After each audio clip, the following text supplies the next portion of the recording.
మహాభారతంలో కర్ణుని యొక్క వ్యక్తిత్వం మహాద్భుతమైనటువంటి రీతిలో కొనసాగుతుంది.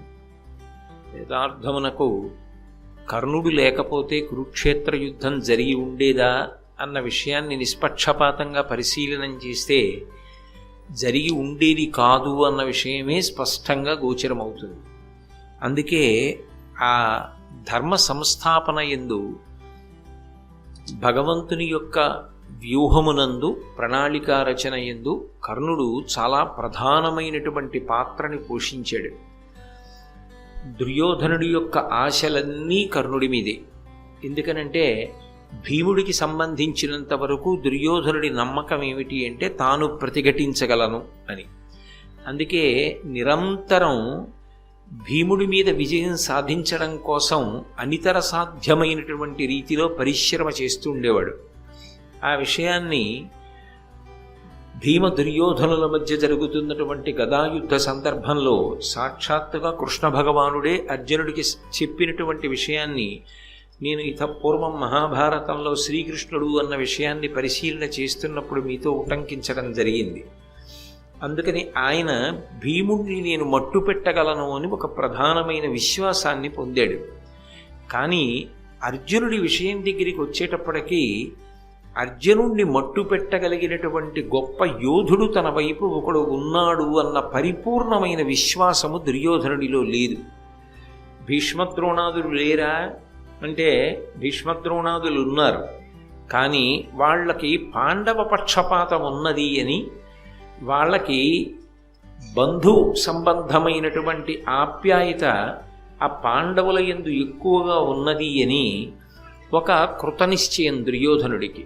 అందుకే ఆయన అర్జునుణ్ణి సంహరించగలిగినటువంటి వీరుడు ఎవరైనా లభిస్తాడా, అలా లభించినట్లయితే నేను పాండవుల్ని మట్టు పెట్టడం చాలా తేలికవుతుంది.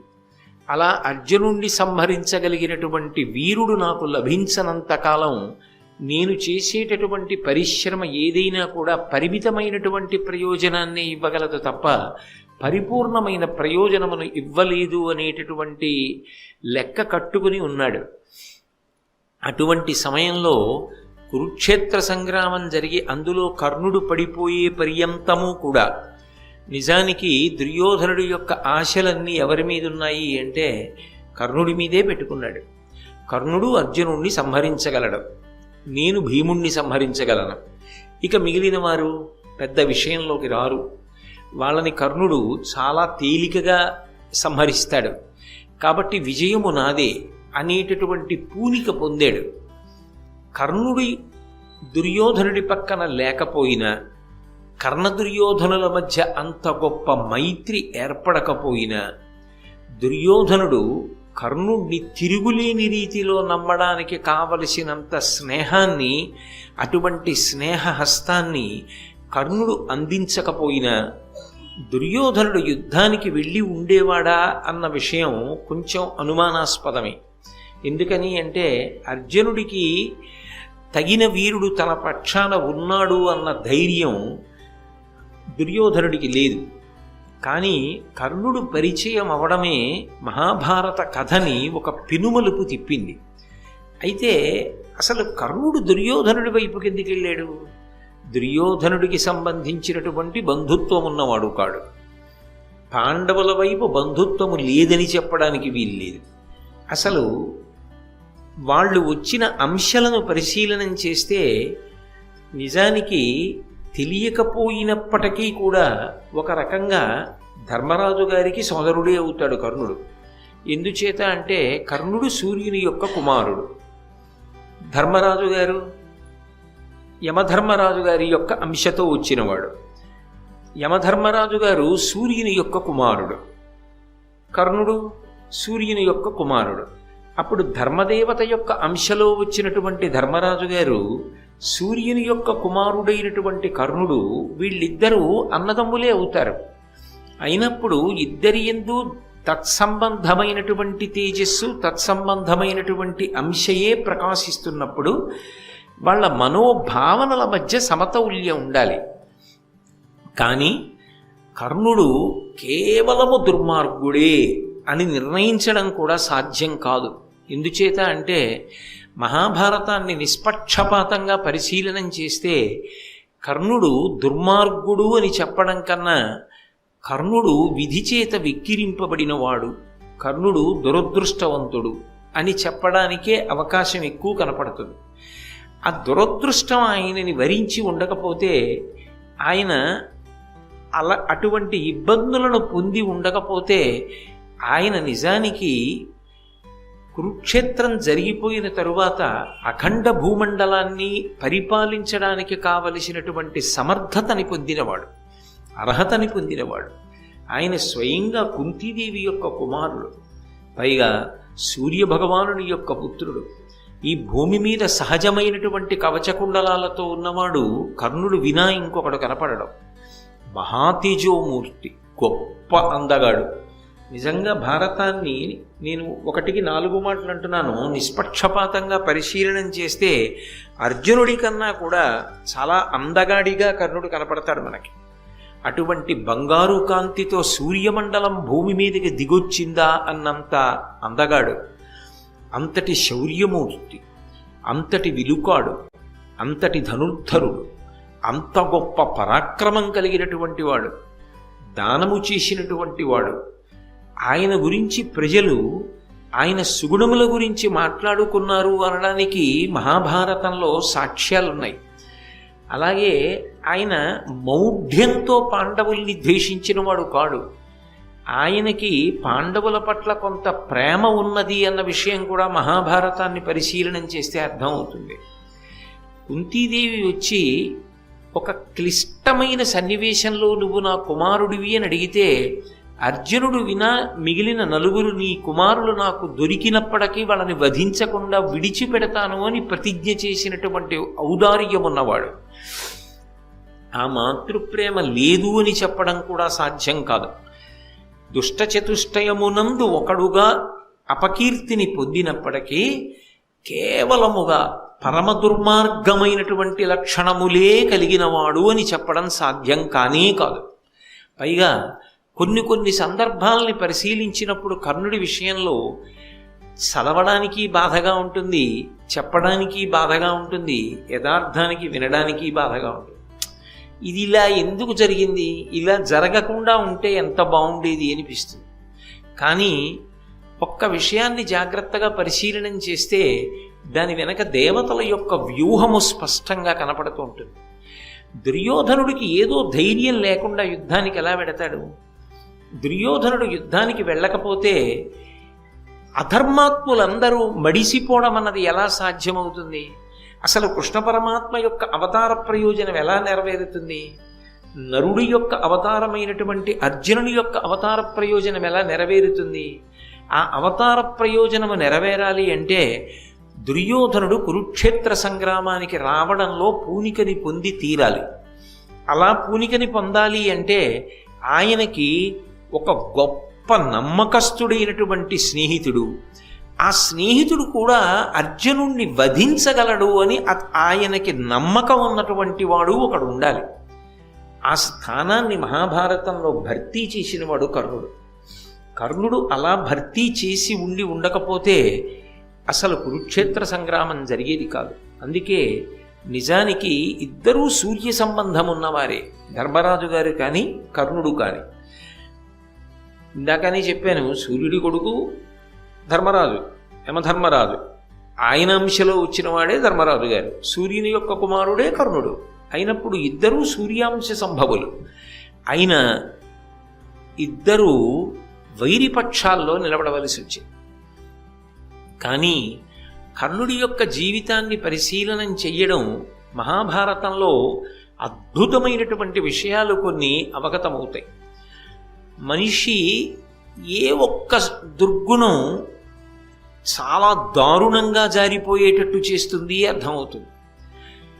మనిషిలో ఎన్ని సద్గుణాలున్నా, ఎంత గొప్పవాడైనా, పుట్టుకతోనే ఎంతటి శౌర్యమో పరాక్రమమో ఉన్నవాడైనా, ఆయన చెయ్యని తప్పుకి, ఎవరో చేసిన తప్పుకి ఒక్కొక్కసారి వ్యక్తుల జీవితాలు ఎంత దారుణమైన స్థితి వైపుకి తిరిగిపోతాయి అన్నవి పరిశీలనం చేస్తే కర్ణుడిలా ఎవ్వరూ కూడా అంత బాధపడవలసినటువంటి స్థితి సమాజంలో కలగకూడదు అంటే ఏ విషయంలో అత్యంత జాగ్రత్త అవసరమో కూడా మహాభారతంలో కర్ణుడు అన్న విషయాన్ని పరిశీలనం చేసినప్పుడు అర్థమవుతుంది. అందుకే అసలు మహాభారతం కర్ణుడితోటే మొదలై మహాభారతం కర్ణుడితోటి పూర్తయిపోతుంది అంటారు పెద్దలు.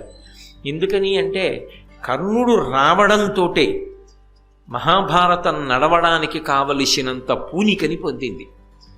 మహాభారతంలో కర్ణుడు పడిపోవడంతో మిగిలినవన్నీ జరిగినా అవన్నీ జరిగిపోతాయి ఇంకా అన్న నమ్మకం వచ్చేసింది. అందుకే మహాభారతాన్ని నిజానికి నడిపించినటువంటి ప్రధానమైనటువంటి వ్యక్తులలో ఒకడెవరు అంటే కర్ణుడు. కానీ బాధాకరమైన విషయం కూడా ఏమిటి అంటే ఆ కర్ణుడు దుష్టచతుష్టయంలో ఒకడుగా అపకీర్తిని పొంది ఉండడం. కానీ వ్యక్తిగతంగా నా వరకు నాకైతే ఏమనిపిస్తుంది అంటే కర్ణుడు దురదృష్టవంతుడు, లేకపోతే ఆయన అటువంటి అపకీర్తిని పొందవలసిన వాడు ఎట్టి పరిస్థితులలోనూ కాదు. అంతకన్నా చాలా చాలా గొప్ప వైభవాన్ని పొందవలసిన వాడు చివరికి ఇంత అపకీర్తిని పొందవలసి వచ్చింది. దీనికి నిజానికి ఆయన తప్పు కన్నా వేరొకరి తప్పే ఆయన్ని కాటేసింది అని నాకు అనిపిస్తూ ఉంటుంది. అది నా వ్యక్తిగతమైన అభిప్రాయం. సరే, మహాభారతంలో కర్ణుని యొక్క వ్యక్తిత్వము అన్న విషయాన్ని పరిశీలనం చేస్తే ఆదిపర్వంలో కర్ణుని యొక్క జననాన్ని నన్నయ్య గారు తెలియచేశారు. అందులో అంటారు, యాదవ కుల విభుడగు శూరుడను నాతడు ఆత్మతనూజలయందు పెద్దదాని అంబుజముఖి ధవళాక్షి వసుదేవు చెలియలి పృథా అను చెలువ ప్రీతి తన మేనయత్త నందనుడు అపుత్రకుడైన ఆ కుంతిభోజన కర్ధితోడ కూతుగానిచ్చిన కోమలియాతని ఇంట తానుండి అనేక విప్రవరులకు అతిథిజనులకు అవారితముగా తండ్రి పనుపున ఇష్టాన్న దానమునర చేయుచున్న దుర్వాసుడన్ సిద్ధమౌని వచ్చే అతిథి అయి భోజన వాంఛ చేసి. మహాభారతాన్ని ఇంత పెద్ద మలుపు తిప్పడంలో కూడా దుర్వాసో మహర్షిదే ప్రధాన పాత్ర. యథార్థమునకు కుంతీదేవి జన్మించింది ఎక్కడ అంటే శూరుడు అనబడేటటువంటి ఒక మహానుభావుడికి కుమార్తెగా జన్మించింది. ఆయన కుమారుడే వసుదేవుడు. అందుకే ఆ శూరుని యొక్క వంశంలో వచ్చినటువంటి వసుదేవుని యొక్క చెల్లెలు. అందుకే కృష్ణ పరమాత్మకి మేనత్త అయింది. అటు వసుదేవుని యొక్క కుమారుడేగా మరి కృష్ణుడు అయినప్పుడు వసుదేవుని యొక్క చెల్లెలు కుంతీదేవి కృష్ణుడికి ఏమవుతుంది? తండ్రి గారి చెల్లెలు కాబట్టి మేనత్త అవుతుంది. కాబట్టి కుంతీదేవి యొక్క మొట్టమొదటి పేరు పృథ, తండ్రి పెట్టుకున్న పేరు పృథ. అటువంటి పృథ పెరిగింది మాత్రం కన్న తండ్రి దగ్గర పెరగలేదు. ఎందుకని అంటే అపుత్రకుడు, పిల్లలు లేనటువంటి వాడైనటువంటి కుంతిభోజుడు అనబడేటటువంటి రాజుకి ఈ పిల్లని దత్తతనిచ్చాడు శూరుడు. అలా ఇచ్చినటువంటి కారణం చేత ఈ కుంతీదేవి కుంతిభోజుడి దగ్గర పెరిగింది. కన్న తండ్రి పెట్టిన పేరు పృథ. కుంతిభోజుని యొక్క కుమార్తెగా పెరిగింది కాబట్టి ఆమెకి కుంతీదేవి అని పేరు వచ్చింది. ఆమె సహజముగా సద్గుణాలకి అలవాలు. ఆమె ఏదో కపటముతో కూడుకున్న నడవడి కలిగినదో భోగముల యందు అపేక్ష కలిగినదో అని ఆదిపర్వంలో కనపడదు. ఆమె చాలా గొప్ప వ్యక్తిత్వం ఉన్న తల్లి. నిజంగా మహాభారతంలో కుంతిని పరిశీలనం చేస్తే కుంతీదేవి పాదాలకి నమస్కారం చేయకుండా ఉండలేం. ఎంత గొప్ప వ్యక్తిత్వమైనా ఒక్కొక్కసారి జీవితంలో చేసినటువంటి ఒక పెద్ద పొరపాటు కట్టి కుడిపేస్తుంది. అది జీవితాంతం కాల్చేస్తుంది మనిషిని. అది ఎలా కాలుస్తుంది అంటే పైకి చెప్పలేరు, లోపల అనుభవంలో వదిలిపెట్టలేరు.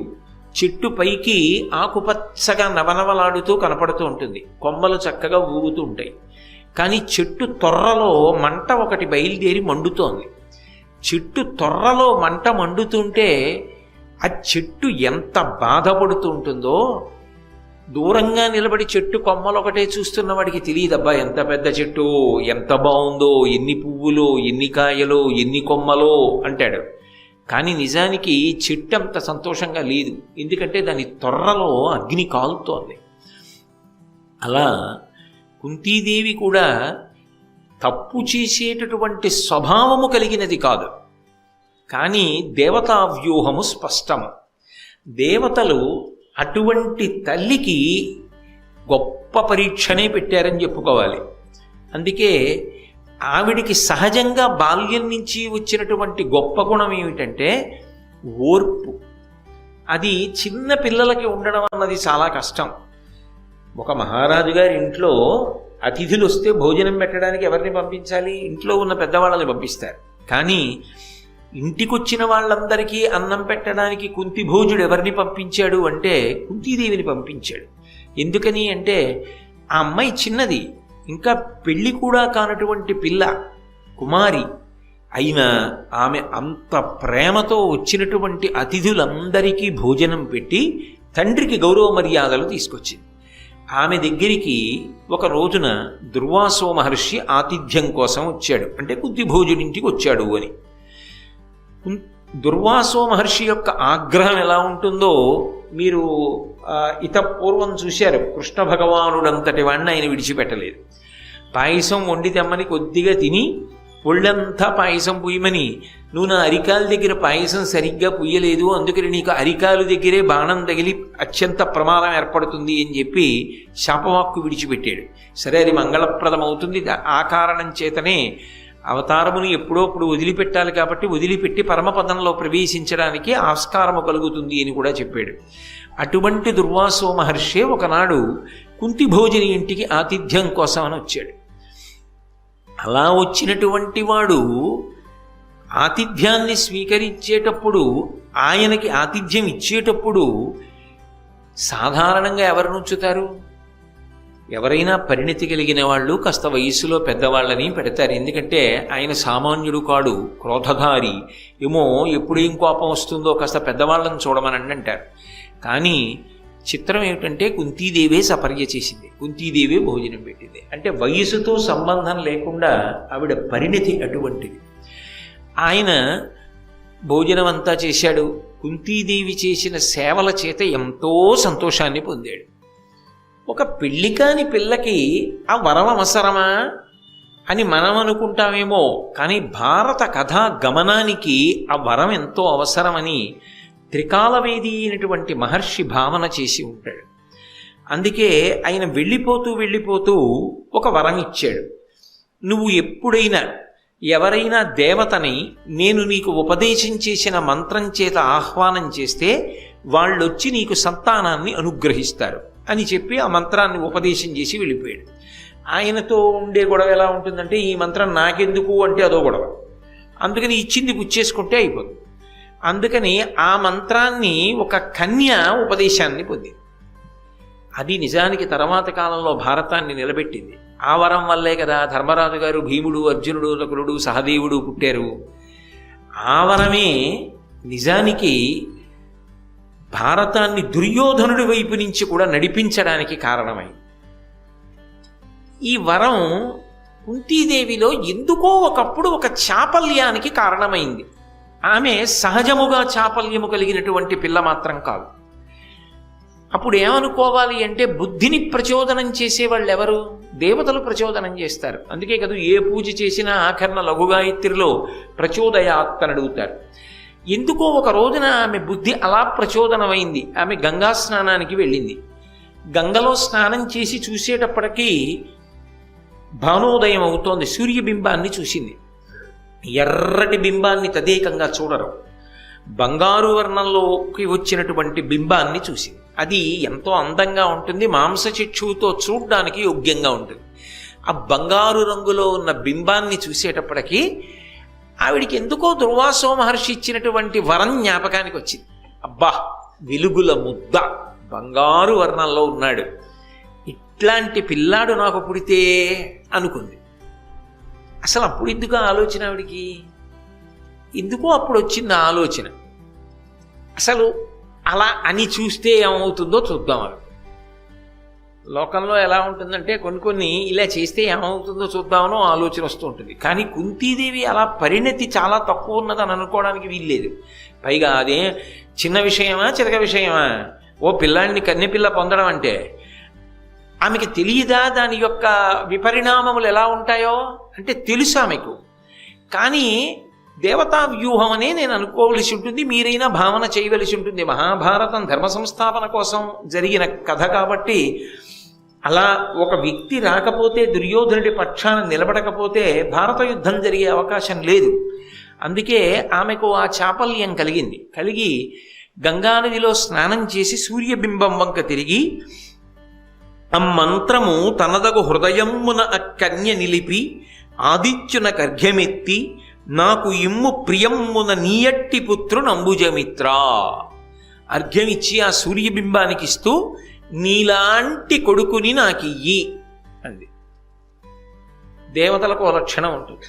వాళ్ళని ఆ మంత్రంతో పిలిచినప్పుడు వాళ్ళు వచ్చి ఆ కోరుకున్న అనుగ్రహాన్ని కటాక్షించి వెళ్ళిపోతారు. అందుకని బింబం అక్కడే ఉంది. అందులోంచి సూర్యాంశలో సూర్యుడు బయలుదేరి వచ్చాడు, మాంసచక్షువుతో చూడడానికి వీలుగా. అయినా ఆయన తేజస్సు, ఆయన రూపం, ఆయన వైభవం అలా ఉంటుంది కదూ. ఆయన వచ్చాడు. వస్తే అని కేలుముగిచి నిలిచిన వనజాయత నేత్ర కడకు వచ్చెను గగనంబున నుండి కమలమిత్రుడు తన తీవ్ర కరత్వముడిగి తరుణద్యుతితో. బింబం క్షణానికి తేజస్సుని పుంజేసుకుంటూ ఉంటుంది. కానీ ఆయన ఏం చేశాడంటే తన తేజస్సుని బాగా తగ్గించేసుకుని ఆ పిల్ల చూడడానికి వీలుగా ఉండేటట్టుగా ఆకాశంలోంచి భూమి మీదకి దిగి ఆమె దగ్గరికి వచ్చాడు. ఆమె ఎప్పటికేం చేసింది? 2 చేతులు కైమోడ్చి కళ్ళు మూసి నమస్కరించి ప్రార్థన చేసింది. కళ్ళు తెరిచేటప్పటికి ఎదురుగుండా ఉన్నాడు. ఆ మంత్ర ప్రభావం అటువంటి. కాబట్టి ఎదురుగుండా వచ్చాడు. వచ్చేటప్పటికే ఆమెకి జ్ఞాపకానికి వచ్చింది. నేనేమన్నానో అది చేయడానికి వచ్చాడు. ఇప్పుడు ఆయన ఏం చేస్తాడు? వచ్చి ఆయన లాంటి పిల్లాడిని ఇస్తాడు. ఏం చేయాలి? ఈవిడే కన్యాగర్భం, ఉపద్రవం కదూ, ఎలా పెంచుకుంటుంది? అందుకని భయం వేసి వెంటనే అంది, నాకు వరమిచ్చి బిడ్డనివ్వాలని నువ్వు బయలుదేరి వచ్చి ఉంటావు, నాకొద్దు. ఎందుకొద్దు అంటావేమో, బ్రహ్మజ్ఞాని నాకు వరం ఇచ్చాడు. ఆ బ్రహ్మజ్ఞాని ఇచ్చినటువంటి వరం ఎలా పనిచేస్తుందో ఒకసారి పరిశీలిద్దామని అన్నానంతే. అంతకు మించి నిజంగానే ఏదో నీలాంటి కొడుకుని పొందాలని వాంఛలేదు, అందుకని నాకొద్దు. ఇలా పిలవడం నా తప్పే. అలా కదా పిలిచాను, మరి నీలాంటి కొడుకుని ఇమ్మని కదా పిలిచాను. మరి నీలాంటి కొడుకుని ఇవ్వడానికే నువ్వు వచ్చావు. వచ్చిన తర్వాత పరిహాసమా? ఇప్పుడు నీలాంటి కొడుకు నాకు అక్కర్లేదు. అదేదో అది నిజంగా మంత్రం పనిచేస్తుందో లేదో చూడటం ఏమిటి? ఆయన బ్రహ్మజ్ఞానని ఆవిడే చెప్తూ. కాబట్టి తన యందే దోషం ఉంది కదా ఇప్పుడు. అందుకని ఆవిడ ఏం చేసిందంటే నన్ను క్షమించు. పాపం ఇప్పుడు ఓ పొరపాటు జరిగిందనుకోండి, అది పొరపాటు అని అనుకుని వెంటనే త్రికరణ శుద్ధిగా నన్ను క్షమించు. ఇంకంతకన్నా ఆవిడ ఏం చేయగలదు? ఏది జరగకూడదో అది జరిగింది కాబట్టి నన్ను క్షమించి నువ్వు బయలుదేరి వెళ్ళిపో. నువ్వు 3 మూర్తుల యొక్క సమాహార స్వరూపానివి, 3 వేదములు నీ యందు పుట్టాయి. అటువంటి భగవంతుడవు కనుక నా యందు అనుగ్రహంతో చేసిన పొరపాటు మన్నించి నాకు బిడ్డని ఇవ్వకుండా వెళ్ళిపో. ఎందుకు బిడ్డడొద్దంటున్నావు అంటావేమో, ఏను మంత్రశక్తి ఎరుగక కోరితి కన్యకిదియు కొరగాదు నాకు గర్భమైన నా తల్లిదండ్రులు చుట్టములను నన్ను చూచి నగరే. కన్న తల్లి దగ్గర కన్న తండ్రి దగ్గర లేదు, పెంపుడు తల్లి పెంపుడు తండ్రి దగ్గర ఉంది. పోని వాళ్ళు ప్రేమగానే చూస్తున్నారు, కన్న తల్లిదండ్రుల్ని మరిపించిన వాళ్ళు అని అనుకున్నా ఓ సూర్య భగవానుడా, ఇప్పుడు నువ్వు నాకు బిడ్డనిస్తే అది కన్యాగర్భం. నేనిప్పుడు ఆ పిల్లవాడిని ఎత్తుకు తిరుగుతుంటే నా తల్లిదండ్రులు ఏమంటారు, చుట్టాలు ఏమంటారు, సమాజం ఏమంటుంది, నేను ఏమని చెప్పాలి వాళ్ళందరికీ జవాబు? కాబట్టి నాకు వద్దు. దయచేసి నేను అడిగిన దానిని మన్నించి నువ్వు నాకు బిడ్డన్ని ఇవ్వకుండా క్షమించి వెళ్ళు. ఆయన అన్నాడు, అలా కుదరదు. మాకు కొన్ని నియమాలు ఉంటాయి. నువ్వు ఒక మంత్రంతో ఒక సంకల్పం చేసి పిలిచావు, నేను వచ్చాను, దర్శనమిచ్చాను. ఇచ్చిన తరువాత నువ్వు దేని కొరకు అపేక్షించి మంత్రాన్ని జపం చేసి నన్ను పిలిచావో అది నీకు నేను ఇచ్చి వెళ్ళిపోవాలి. మహాభారతం ఆదిపర్వం ప్రకారం నేను ఈ మాట 1, 2, 3 మాటలు ఎందుకంటున్నానంటే, కర్ణజననం అదే మహాభారతంలో కొద్ది మార్పులతో కనపడుతుంది. మళ్ళీ ఆరణ్య పర్వంలో ఒకసారి, ఉద్యోగ పర్వంలో ఒకసారి అలా మార్పు చెంది కనపడుతుంది. అందుకని నేను ఆదిపర్వం అని నొక్కి చెప్పడానికి, అలా ఎందుకు కనపడుతుంది అన్నది మళ్ళీ వేరు విశేషం. ఇప్పుడు దాని జోలికి నేను వెళ్ళదలుచుకోలేదు. ఆదిపర్వం ప్రకారం అయితే సూర్యభగవానుడు అన్నాడు, సరే ఇప్పుడు నీకున్న బాధ ఏమిటి?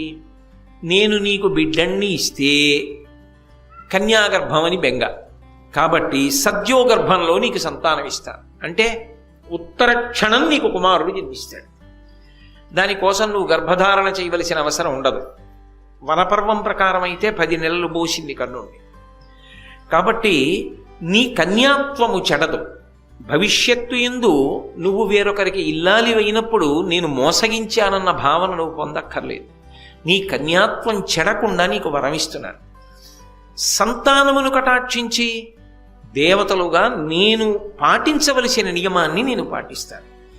నీకు ఇబ్బంది కలగకుండా నేను ఎంతవరకు అనుగ్రహం చెయ్యగలనో నీ కష్టాన్ని దృష్టిలో పెట్టుకుని అంతవరకు అనుగ్రహం చేయగలను తప్ప ఈ రెండిటికి దాటి నన్ను పిలిచిన తరువాత, మంత్రజపం చేసిన తరువాత, ఒక కోరిక వెల్లడించిన తరువాత నీకు బిడ్డనివ్వకుండా వెళ్ళిపోవడం సాధ్యం కాదు. ఎందుకంటే ఎవరి ధర్మాన్ని వాళ్ళు పాటించాలి అని సద్యోగర్భమునందు ఒక బిడ్డనిచ్చాడు. ఆమె ఆ పిల్లవాడిని చూసుకుంది.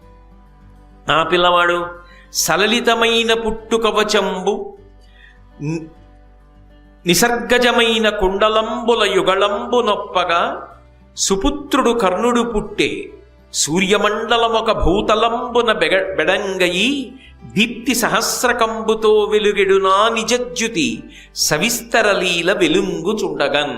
నిజంగా ఇదే వివాహం అయిపోయిన తరువాత ఇలాంటి కొడుకు పుట్టుంటే భారతదేశం అంతటా ఎంత ఉత్సవం జరిగి ఉండేదో. కుంతీదేవి అటువంటి కొడుకుని కందేది. ఆ తండ్రి ఎంత ఆనందపడిపోయి ఉండేవాడో, ఇంతటి తేజోమూర్తి నాకు కొడుకుగా పుట్టాడని.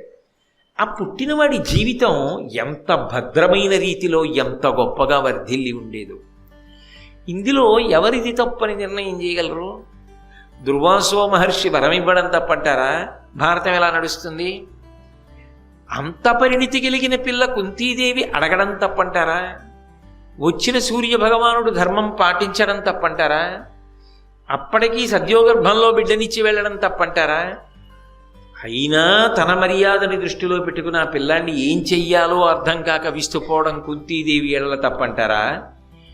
అసలు తప్పు చెప్పడం మనకెంతవరకు సాధ్యం అవుతుంది? ఆ విషయంలో ఎవరి ఏమీ చెప్పలేనంత పెద్ద పీఠముడి, ఎవరు ఏం చేసినా కని కుంతీదేవి వదిలేసినా, కనడానికి కారణమై సూర్యుడు వెళ్ళిపోయినా దాని వలన జీవితం పాడైపోయిన వాడు మాత్రం కర్ణుడు అన్నది నిస్సందేహమైనటువంటి విషయం. అప్పుడైనా ఇప్పుడైనా ఎప్పుడైనా అంతే.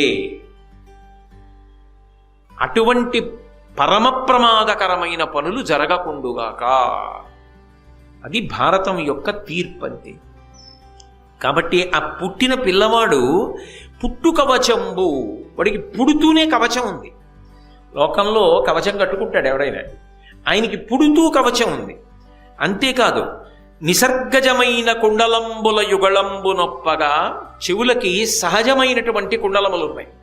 దానికి తోడు సుపుత్రుడు కర్ణుడు పుట్టే.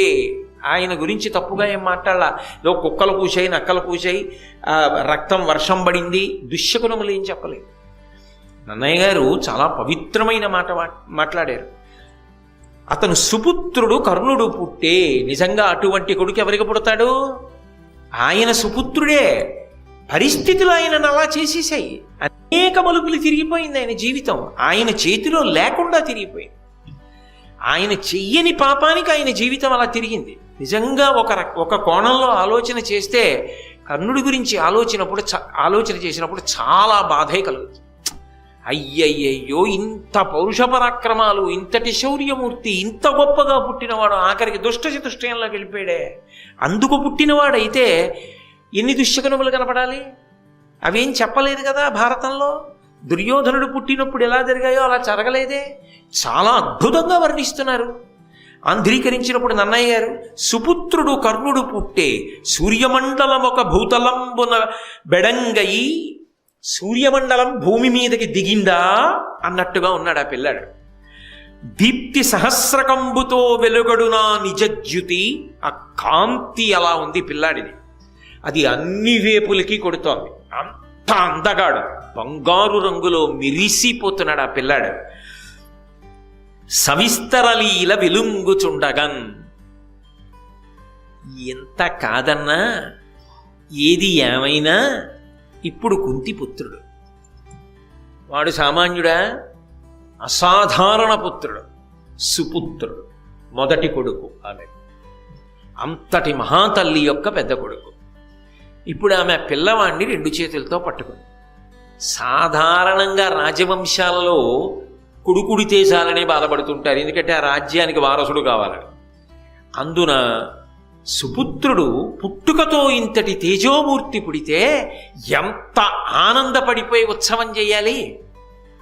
కన్న తండ్రికి తెలియదు, పెంపుడు తండ్రికి తెలియదు. కన్న తల్లి మరిచిపోవడానికి ప్రయత్నించింది. అన్నీ తెలిసిన సూర్యుడు ఏమీ మాట్లాడలేదు. పుట్టిన పిల్లాడు గంగపాలయ్యాడు. ఏం ఆశ్చర్యం! ఏ దోషానికి? అంటే 10 మాటలు నేను ఉచ్చరించక్కర్లేదు. అందరూ బాగానే ఉన్నారు. ఒక రకంగా ఆలోచించండి. కుంతీదేవికి తర్వాత ఏమైంది? పాండురాజు గారితో వివాహం అయింది. పాండురాజు గారు భర్తృస్థానంలో ఉండగా పుట్టిన వాళ్ళు ఆమె యొక్క సంతానమని సంతోషంగా ప్రకటించుకున్నారు. మేము పాండురాజపుత్రులమని చెప్పారు. పాపం ఈయన చేసిన తప్పేమిటి? ఆయనదా తప్పు. ఆయన ఏమైపోయాడు? తల్లి ప్రేమని పొందాడా? కర్మసాక్షి లోకాలకు ప్రభువు సూర్యుడి యొక్క ప్రేమని పొందాడా? ఎవరి ప్రేమని పొందాడు? ఆ పిల్లవాడిని ఎత్తుకుంది, చూసింది, వదలలేకపోయింది. కానీ అన్నిటికన్నా దేనికి భయపడిపోయిందంటే సమాజములో తనకొచ్చేటటువంటి పేరు గురించి, అపకీర్తి గురించి భయపడిపోయింది. ఆమె భయపడిపోయి మనసులో నిశ్చయం చేసుకుంది, ఈ పిల్లవాణ్ణి నేను పెంచను. అంటే దాని ఉద్దేశ్యం, ఈ బిడ్డడు నా కొడుకని నేను చెప్పను. ఆ పిల్లవాడిది తప్పని మీరు అనగలరా? సాధ్యమా? ఎవరికైనా సాధ్యమా? అది ఆ పసిబిడ్డడి తప్ప? వాడు ఏం దోషం చేశాడని? వాడు ఎంత వృద్ధి, అఖండ భూమండలాన్ని ఏలగలిగినటువంటి సార్వభౌముడు. అంటే ముందే ఏదో తీర్పు చెప్పకండి. కర్ణుడి జీవితాన్ని పరిశీలించేటప్పుడు ఎక్కడికి ఏ సందర్భంలో ఎక్కడ వరకు అక్కడ వరకే పరిశీలన చేయండి. అంతేకాని తొందరపడిపోయి ఆ తర్వాత ఎప్పుడో ద్రౌపదీ వస్త్రాపహరణంలో కర్ణుడు చేసినవి అవన్నీ ఇప్పుడే దృష్టిలో పెట్టుకుని తీర్పు చెప్పద్దు. ఇప్పుడే మొట్టమొదటిసారి జీవితంలో భారతం చదువుకుంటున్నాం, భారతం వింటున్నాం అనుకుని ఆలోచన చేయండి. ఆ తర్వాత కథ ఏమిటో మనకి తెలియదు, ఇప్పుడే వింటున్నాం మనం భారతం అనుకుని వినండి, అనుకుని చదవండి. మీరు ఆ పిల్లవాడిని ఏమైనా తప్పట్టగలరా? ఎలా తప్పడతారు? ఆ తల్లి వదిలేద్దాం అనుకుంటోంది, పోనీ తండ్రి ఏమైనా చేరదీశాడా?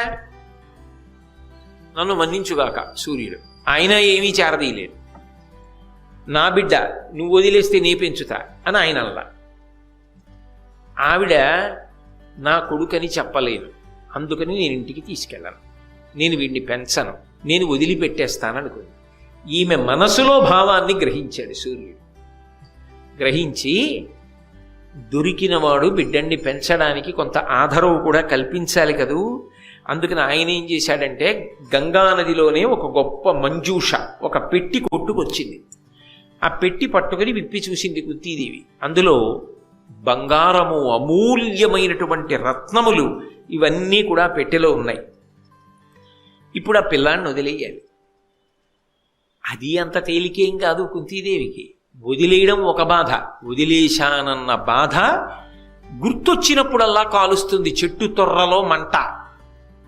ఆ పిల్లాడి కంటి ముందు కనపడి చెప్పలేకపోతే నా కొడుకని అప్పుడెంత బాధ.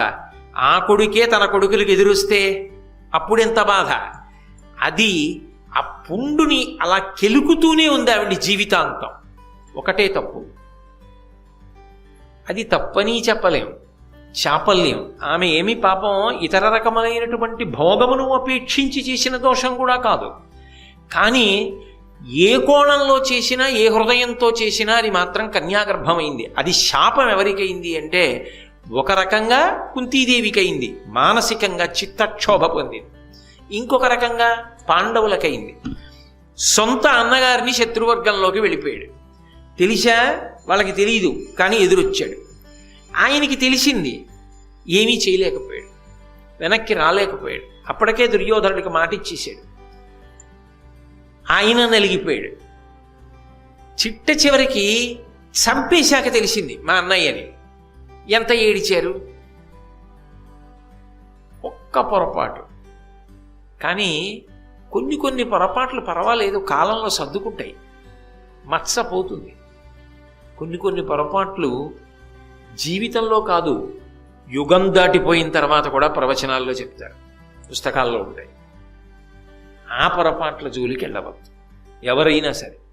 అది భారతం యొక్క సందేశం అని అనకుండా ఎలా సాధ్యమవుతుంది మరి భారతం చదివాక? కాబట్టి అప్పుడు ఏడిచింది ఆ పిల్లాడిని ఎత్తుకొని, ఏల అమ్ముని నాకు ఇచ్చే ఈ మంత్రము, ఈ మంత్రశక్తియే నెరుగంగ వేడి, ఏల పుత్రకు గోరి ఎంతయు భక్తి నిన్ను తలంచితి ప్రీతి, ఇనుడును నాకు ఏల సద్యోగర్భమిచ్చే, కుమారుడేల అప్పుడు ఉదయించే, ఇంకెట్లు ఈ లోక పరివాదమే నుడిగింతు, ఇంతకు ఇంతయు ఎరుగరే జనులు. అసలు వచ్చిన వాళ్ళందరికీ నేను భోజనం పెట్టడం ఏమిటి? ఎక్కడో సూర్యుడికి కూతురుగా పుడితే కుంతిభోజుడికి దత్తత ఇవ్వడం ఏమిటి? దుర్వాసో మహర్షి రావడం ఏమిటి? సంతోషించడం ఏమిటి? కన్యకి తీసుకొచ్చి ఇటువంటి వరం ఇవ్వడం ఏమిటి? నాకేమో ఒకసారి పరీక్షిద్దామని చాపల్యం పుట్టడం ఏమిటి? సూర్యుడు వచ్చి కుదరద కొడుకునిస్తానని సద్యోగర్భంలో కొడుకునివ్వడం ఏమిటి? వీడింత మహనీయమూర్తి ఏమిటి? వీడిని తీసుకెడదామంటే లోకనింద. ఆ తర్వాత తన జీవితం ఎలా, పెళ్ళెలా అవుతుంది? అవనప్పుడు ఇంట్లో తల్లిదండ్రులు ఏమైపోతారు? ఇలాంటి పిల్లని పెంచుకున్నామని వీళ్ళంటారు, ఈ పిల్ల పుట్టిందని వాళ్ళంటారు. లోకానికి అనడం చాలా తేలిక. ఎవరు ఎందుకు చేశారని ఆదరించి పలకరించి విచారించే వాళ్ళు ఎక్కడుంటారో లోకంలో? పొరపాటు దిద్దడానికి వాడికన్నా అవతలవాడి పొరపాటుని ఎత్తి చాటి 10 మందికి చాటింపు వేయడంలో సంతోషం ఎక్కువ ఉన్న వాళ్ళే ఉంటారు నాబోటిగాళ్ళు. కాబట్టి ఇంత వగచింది, ఏం చెయ్యాలో అర్థం కాలేదు. ఈ బాలుని ఎత్తుకుని ఇంటికి జన్న, నన్నున్న బంధులందరూ మనంబుననేమనారే, ఎట్లీ బాలసూర్యని భునిట్టుల డించి పోవంగా బుద్ధి పుట్టునని కన్య మనంబులోనన్. కుంత్యం లేదు కన్య. వీణ్ణ వదలలేకపోతున్నాను, వీణ్ణి ఎత్తుకుని నేను గాని ఇంటికి వెళ్ళానా, ఎవరీ పిల్లాడు అని అడుగుతారు కదా. పోనీ ఎవరో లేదు అని వదిలేసేలా లేడు. ఎవరు చూసినా అబ్బా ఎంత బాగున్నాడో అని కళ్ళు పిల్లాడివే పెళ్ళేటట్టున్నాడు. అప్పుడు నేనేం చెప్పాలి? నేను చెప్పలేను కాబట్టి నాకు వద్దు. అపూర్వమైన కానుక ఆమె పొంది వదిలేసుకో. గంగలో వదిలేయాలని సంకల్పం చేయగానే సూర్యభగవానుడు మంజూషని పంపించాడు. ఆ బంగారము రత్నములు అన్నీ ఉన్న పెట్టెలో పిల్లవాడిని పెట్టేసి మంచి ఒరవడిలో వెళ్ళిపోతున్నటువంటి గంగ ప్రవాహంలో ఆఖరికి తన పాశాన్ని తెంపేసుకుని పెట్టి వదిలేసింది. అంతే, వేగంగా పెట్టి వెళ్ళిపోయింది. ఆమె బాధపడుతూ వెనక్కి తిరిగి అంతఃపురానికి వెళ్ళిపోయింది. అది మరిచిపోవాలని చాలా ప్రయత్నం చేసింది, మరిచిపోయింది. ఆమె యందు కన్యాత్మనకు భంగం లేకుండా సూర్యభగవానుడు వరం ఇచ్చాడు కాబట్టి తర్వాత పాండురాజు గారికి భార్య అయింది. ఆమె సంతోషంలో ఆమె. అదంతా మీరు మహాభారతంలో కుంతి అన్న విషయంలో విన్నారు. ఇప్పుడు మనకి ప్రధానుడు ఎవరు అంటే కర్ణుడి గురించి పరిశీలన చేయడం. ఇంకా ఎప్పుడైనా ఆవిడికి జ్ఞాపకం వస్తే ఏమో వదిలిపెట్టేశాను, ఆ పిల్లవాడు ఎక్కడున్నాడు అని అనుకుంటుంది. కానీ ఆమె ఇప్పుడు జీవితంలో పొందిన సంతోషం ఆమె పొందినటువంటి కష్టాన్ని కప్పేసింది. అందుకని ఆమె మరిచిపోయింది. కానీ ఆ పిల్లవాడు మళ్ళీ ఎప్పుడైనా కనపడ్డం జరిగిందనుకోండి, ఒకవేళ ఇన్నేళ్ల తర్వాత అయినా, కుంతీదేవి ఈ పిల్లవాడు నా పిల్లవాడే అని గుర్తుపట్టగలదా? ఖచ్చితంగా గుర్తుపడుతుంది. ఎందుకు గుర్తుపడుతుందో తెలుసా? సహజ కవచకుండలాగా సూర్యుని యొక్క దీప్తి, బంగారు రంగు, అంత అందగాడు, అంత గొప్ప శరీరం, అంత ఎత్తు, ఆయన ఏ సామాన్యుడు కాడు. నాకు భారతం చదువుతున్నప్పుడు అనిపిస్తుంది, బహుశా అందరిలో కర్ణుడు అందగాడేమో అనిపిస్తుంటుంది ఒక్కొక్కసారి. ఎందుకంటే ఆ మహాభారతంలో కర్ణుడి గురించి వర్ణించేటప్పుడు ఆయన అంగ సౌష్ఠవం కానీ, ఆయన పొడగరితనం కానీ, ఆయన చేతుల పొడుగు కానీ, ఆ ధనస్సు పట్టుకుంటే ఎలా ఉంటుంది అసలు కానీ అంత గొప్పగా వర్ణిస్తారు. సూర్యుడంటేనే ఎలా ఉంటాడండి మహానుభావుడు, కంటిని ఎంతగా ఆకర్షిస్తాడు, వెలుగుల ముద్ద, ఆయన ప్రతిబింబం, ఆయన యొక్క రూపుతో వచ్చినవాడు, కుంతీదేవి యొక్క కుమారుడు అయినప్పుడు అందగాడు కాక ఇంకొకలా ఉంటాడని ఎలా చెప్తారు? సహజ కవచ కుండలాలతో అటువంటి పిల్లవాడు ఎప్పుడైనా ఎక్కడైనా కనపడ్డాడనుకోండి, కుంతి మనసు దహించుకుపోదు. వాడా వృద్ధిలోకి వచ్చింత వాడయ్యాడని, వాడు అందులో ఒకవేళ ఏ కారణం చేతనైనా కనపడినప్పుడు అసామాన్యుడిగా కనపడ్డాడనుకోండి, త్వరలో మంట ఏమవుతుంది? భగ్గున పైకి లేస్తుంది. వాడు నా బిడ్డడే అని ఎప్పటికీ చెప్పలేదు.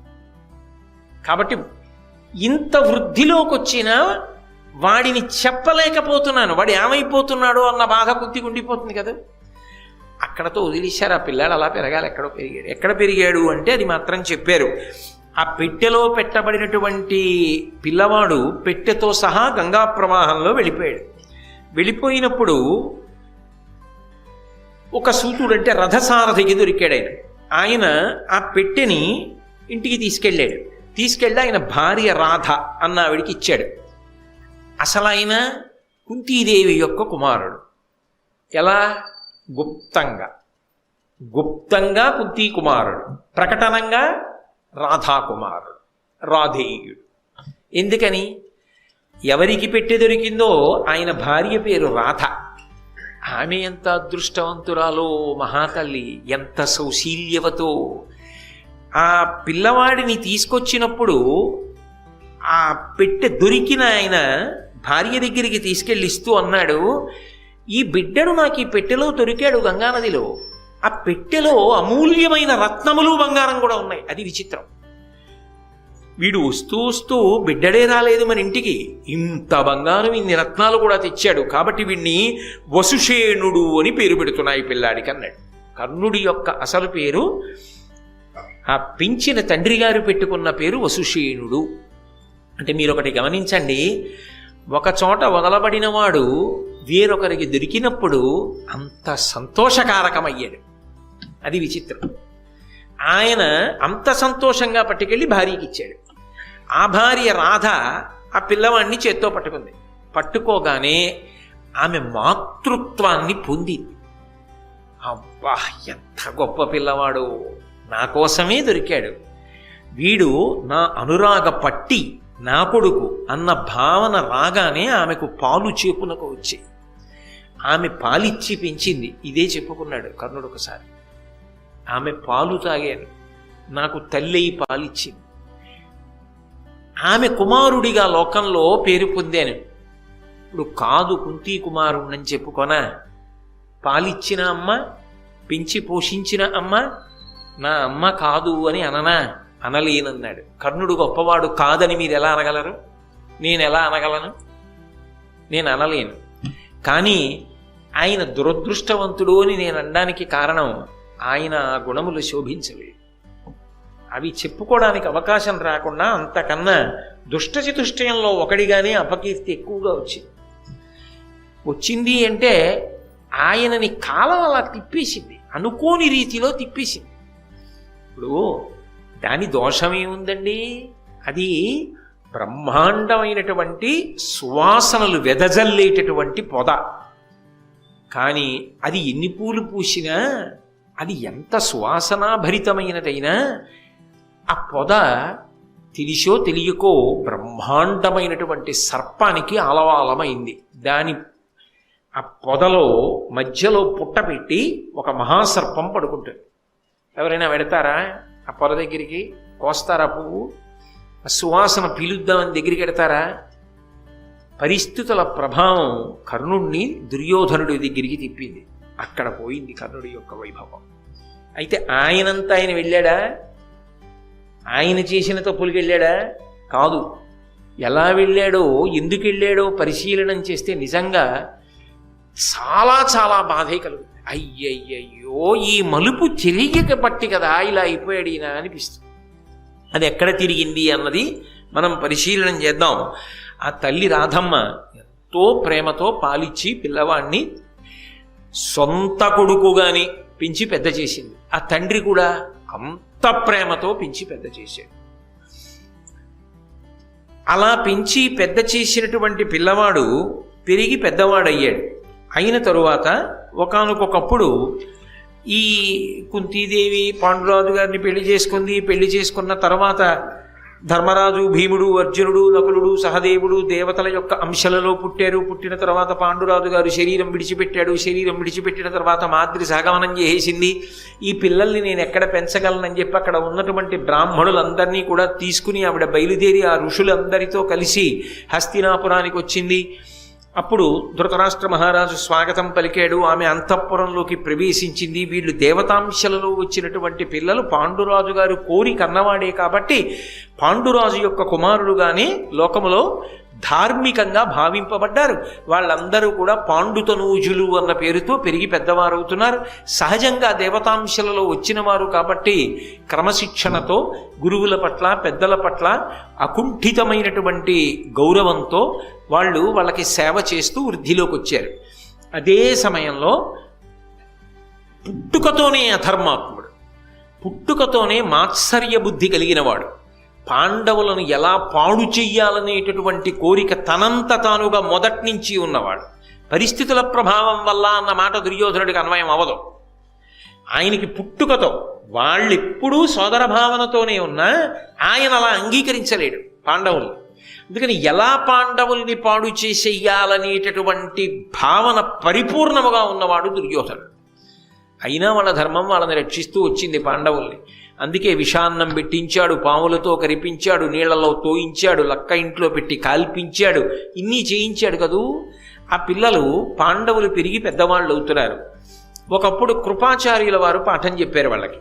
తర్వాత ఒకనాడు ద్రోణాచార్యుల వారు వస్తే భీష్మాచార్యుల వారు సంభావించి ఆ ద్రోణాచార్యుల వారిని పాండవులకు గురువుగా పెట్టాడు. పాండవులకు అంటే పాండురాజపుత్రులకు, ధృతరాష్ట్రుని యొక్క పుత్రులకు కూడా. వాళ్ళతో పాటే కర్ణుడు కూడా నేర్చుకున్నాడు. ఆ రోజులలో మీరు భారతాన్ని జాగ్రత్తగా పరిశీలిస్తే ఏదో కొద్ది ప్రాంతానికి కాదు, ఎక్కడెక్కడ నుంచో వచ్చి ద్రోణాచార్యుల వారి దగ్గర విలువిద్య నేర్చుకునేవారు.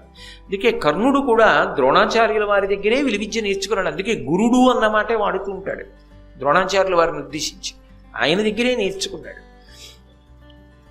దుర్యోధనాదులతో కలిసి తిరుగుతూ ఉండేవాడు. అయితే ఒకానొక సందర్భంలో వీళ్ళందరూ కూడా సభాప్రవేశం చేశారు. ఎప్పుడు అంటే కుమారాస్త్ర విద్యా ప్రదర్శనము అని ఒక ఘట్టం ఏర్పడింది. పిల్లలకి పాఠం నేర్పాడు కదా ద్రోణాచార్యుల వారు. ఈ పిల్లలందరికీ నేర్పిన పాఠం ఏమిటి? ధనుర్వేదం. గొప్పగా అస్త్రప్రయోగం చేస్తారు, కొంతమంది శూలం ప్రయోగిస్తారు, కొంతమంది గదాయుద్ధం చేస్తారు. ఎవరెవరికి ఏ పాఠం చెప్పాడు అందులో వాళ్ళు ఎంత గొప్పగా ప్రవీణులయ్యారు అన్నది ఆ రాచకుటుంబం అంతా చూడడం కోసమని ఒక గొప్ప రంగస్థలాన్ని ఏర్పాటు చేశారు. ఆ రంగస్థలాన్ని ఏర్పాటు చేసినప్పుడు ఈ పిల్లల యొక్క విద్యాభ్యాసం అయిపోయిన తరువాత వాళ్ళు ఎంత బాగా విద్యని ప్రదర్శన చేస్తారో చూడడం కోసం ధృతరాష్ట్ర మహారాజు వచ్చి కూర్చున్నాడు.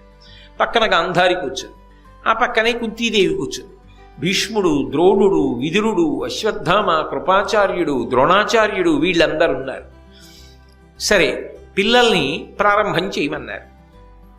ఎవరికి వచ్చిన విద్య వాళ్ళు ప్రదర్శిస్తున్నారు. భీమదుర్యోధనుల మధ్య గదాయుద్ధం ప్రారంభమైంది. అది ఎలా ప్రారంభమైంది అంటే చివరికి ఏ స్థాయికి వెళ్ళిపోవడం మొదలెట్టిందంటే కురుక్షేత్రాన్ని తలపించేసి వాళ్ళిద్దరూ పిల్లలుగా ఉన్నప్పుడే ఒకరినొకరు చంపేసుకుంటారా అన్నట్టుగా కొట్టేసుకున్నారు. అప్పుడు మధ్యలోకి వెళ్ళి వాళ్ళిద్దరినీ కూడా విడిపించి, అశ్వత్థామ, ఇది కేవలంగా మీరు చదువుకున్న చదువుని చూపించడానికే తప్ప నిజంగా పౌరుష ప్రతాపాలతో చంపేసుకోవడానికా ఏమిటని విడదీసి వెనక్కి తీసుకొచ్చాడు. తరువాత అర్జునుడి యొక్క విలువిద్యా ప్రదర్శనం ప్రారంభమైంది. అర్జునుడు ఆ సభలోకి ప్రవేశిస్తున్నాడు. అక్కడే కుంతీదేవి కూడా కూర్చుని ఎంతో సంతోషంగా ఉంది.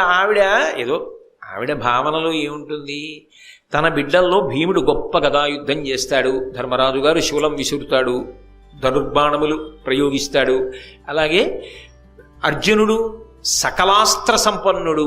కాబట్టి ఇవన్నీ చూసుకుని తండ్రి లేని బిడ్డలు ఆ తల్లి చూసుకుని ఆనందించాలి. అందులో మాదిరి కూడా లేదు. 5 యొక్క వైభవాన్ని చూసి సంతోషిద్దామని కుంతి కూడా కూర్చుంది. సుతుల విద్యాప్రవీణత చూచువేట్క ఎంతయును సంతసంబున కుంతిదేవి రాజసన్నిధి గాంధార రాజపుత్రికలన నుండే ఉన్మీలిత నలిన నేత్ర. ఆ ధృతరాష్ట్ర గాంధారీదేవులతో కలిసి కుంతీదేవి కూడా కూర్చుని చూస్తోంది, సంతోషిస్తోంది. ఓ, నా పిల్లలన్నింటిలో పైచేయి, ఎంత బాగా విద్య నేర్చుకున్నారు, ఎంత బాగా విద్యని ప్రదర్శనం చేస్తున్నారని ఆవిడ ఎంతో ఆనందంతో ఆ అస్త్ర ప్రదర్శనాన్నంతటినీ కూడా పరిశీలనం చేస్తోంది. ఆ పరిశీలనం చేస్తుండగా అర్జునుడు సభాప్రవేశం చేశాడు. వెంటనే చూస్తున్న వాళ్ళందరూ కూడా సభికులలో పెద్ద ఎత్తున మాటలు వినపడ్డాయి. వీడే కృతహస్తుడఖిలాస్త్ర విద్యలందు, వీడే అగ్రగణ్యుడు ధర్మవిధులలో, వీడే భరతవంశం బెల్ల వెలుగా కుంతి కడుపు చల్లగా పుట్టిన ఘనభుజుండు. వాళ్ళందరూ ఏమంటున్నారంటే, వీడే కృతహస్తుడఖిలాస్త్ర విద్యలందు, అస్త్ర విద్యలలో తిరుగులేనటువంటి మేటి ఈయనే, ఈ అర్జునుడే. వీడే అగ్రగణ్యుడు ధర్మవిధులలో, ధర్మం తెలిసిన వాళ్ళల్లో అగ్రగణ్యుడు ఈ అర్జునుడు. వీడే భరతవంశం బెల్ల వెలుగా, భరతవంశమంతా వెలిగిపోయేటట్టుగా అపారమైన కీర్తి తీసుకురావడానికి కుంతి కడుపు చల్లగా పుట్టిన ఘనభుజుండు. ఆయన బాణములు వేస్తాడు కాబట్టి మంచి ఎత్తైన భుజములు కలిగినవాడు. అదిగో ఆ ఘనమైన భుజములు కలిగినటువంటి అర్జునుడు, అడిగో ఆయనే ఆయనే ఆయనే అని చెప్పుకుంటూ ఉండగా అర్జునుడు సభాప్రవేశం చేశాడు. ఇంకా భీముడి విషయంలో భీముడితో సమానంగా దుర్యోధనుడు గదాయుద్ధం చేస్తాడు అన్న ప్రతీతి ఉంది. అర్జునుడి విషయంలో ఆ రోజుల్లో అర్జునుడితో సమానంగా బాణప్రయోగం చేసేవాడు ఉంటాడని ఎవరికీ నమ్మకం లేదు. ద్రోణాచార్యుల వారు కూడా ఏమంటాడంటే, నా శిష్యులలో కల్లా చాలా గొప్పవాడు అంటుంటాడు అర్జునుడిని. కాబట్టి ఆ అర్జునుడు వస్తున్నాడు సభలోకి అనేటప్పటికీ కుంతీదేవి పొంగిపోయింది. అబ్బా, మీకు నేను మొట్టమొదటే చెప్పాను ఆ ప్రసంగ ప్రారంభంలో, దుర్యోధనుడి బాధ కూడా అక్కడే. భీముడికి నేనున్నాను, అర్జునుడికి ఎదురు తిరిగి పోరాడగలిగినటువంటి యోధుడు నా వైపు లేడు. ఎందుకంటే మొదటి నుంచి మాత్సర్యం కదా, మరి ఆ స్థానంలో భర్తీ చేసేవాడు లేడు నాకు. ఇప్పుడు ఇంతమంది అర్జునుడు వస్తున్నాడని జేజేలు పలుకుతుంటే దుర్యోధనుడి హృదయం ఎలా ఉంటుందో ఆలోచించండి. మండిపోతోంది. అవతల కుంతీదేవి పొంగిపోతోంది. ధృతరాష్ట్రుడు బయటపడాడు. చూడ్డానికి ఏం లేదుగా, తర్వాత తెలుసుకుంటాడేమవుతోందో. కాబట్టి ఆ కుంతి ఎంతో సంతోషంగా ఉంది. అర్జునుడు సభాప్రవేశం చేశాడు. అస్త్ర విద్యా ప్రదర్శనం చేయమన్నాడు ద్రోణాచార్యుల వారు. ఆగ్నేయ శరమున అతిభీకరాగ్నియు, వారుణాస్త్రమున దుర్వారజలము, అనిలబాణంబున అధికానిలంబును, మేఘాస్త్రమున మహామేఘచయము పుట్టించు, మరియును భూమి బాణంబున భూప్రవిష్టుండగు, భూరి ఘోర శైల బాణంబున శైలరూపము దాల్చు వీరుడు, అదృశ్యాస్త్ర విద్య పేర్మితానదృశ్యదేహుండగు, తక్షణంబా హ్రస్వుడగు దీర్ఘుడగు సూక్ష్ముడగు, రయంబుతోడ రథ మధ్య గతుడగు, దుర్గతుండు అగు మహీతల గతుడగు అద్భుతముగా. అర్జునుడు ఎన్ని అస్త్రములను ప్రయోగించాడు అంటే చూసేవాళ్ళందరూ ఆశ్చర్యపోయేటట్టుగా వారుణాస్త్రాన్ని ప్రయోగించి అద్భుతమైనటువంటి పెద్ద నీటిధారలు పడేటట్టుగా చేశాడు. అలాగే వాయువ్యాస్త్రాన్ని ప్రయోగించి గొప్ప గాలి పుట్టించాడు. మేఘాస్త్రాన్ని ప్రయోగించి పెద్ద మేఘమండలాన్ని సృష్టించాడు. భూమి బాణంబు భౌమ్యాస్త్రాన్ని ప్రయోగించి ఆయన భూమి యొక్క రూపాన్ని పొందాడు. అలాగే శైలాస్త్రాన్ని ప్రయోగించి పర్వత రూపం కింద మారిపోయాడు. అలాగే ఒకప్పుడు అదృశ్యాస్త్రాన్ని ప్రయోగించాడు, తాను కనపడకుండా పోయాడు అస్త్ర ప్రభావం చేత. ఒక్కొక్కసారి ఆయన ఒక్కొక్క అస్త్రాన్ని ప్రయోగించి ఒక్కొక్క మంత్రాన్ని ఆయన లోపల మననం చేసినప్పుడు పుట్టివాడైపోతాడు, పొడుగువాడైపోతాడు, లావుగా అయిపోతాడు. సన్నగా అయిపోతాడు. అకస్మాత్తుగా భూమి మీద కనపడతాడు, రథంలో కనపడతాడు, రథం నొగల మీద కనపడతాడు.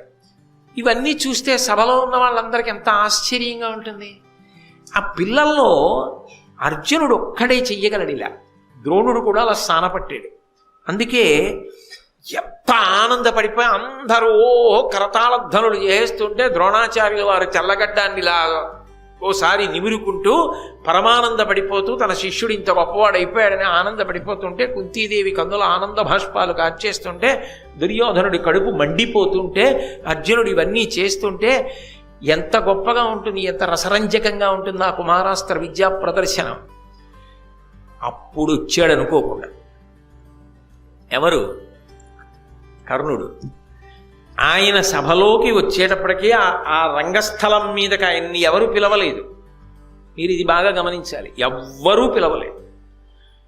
ఎవ్వరూ పిలవకపోయినా ఆయన వచ్చాడు. ఆ వచ్చిన వాడు ఎలా ఉన్నాడు అన్నది చెప్తున్నారు నన్నయ్య గారు.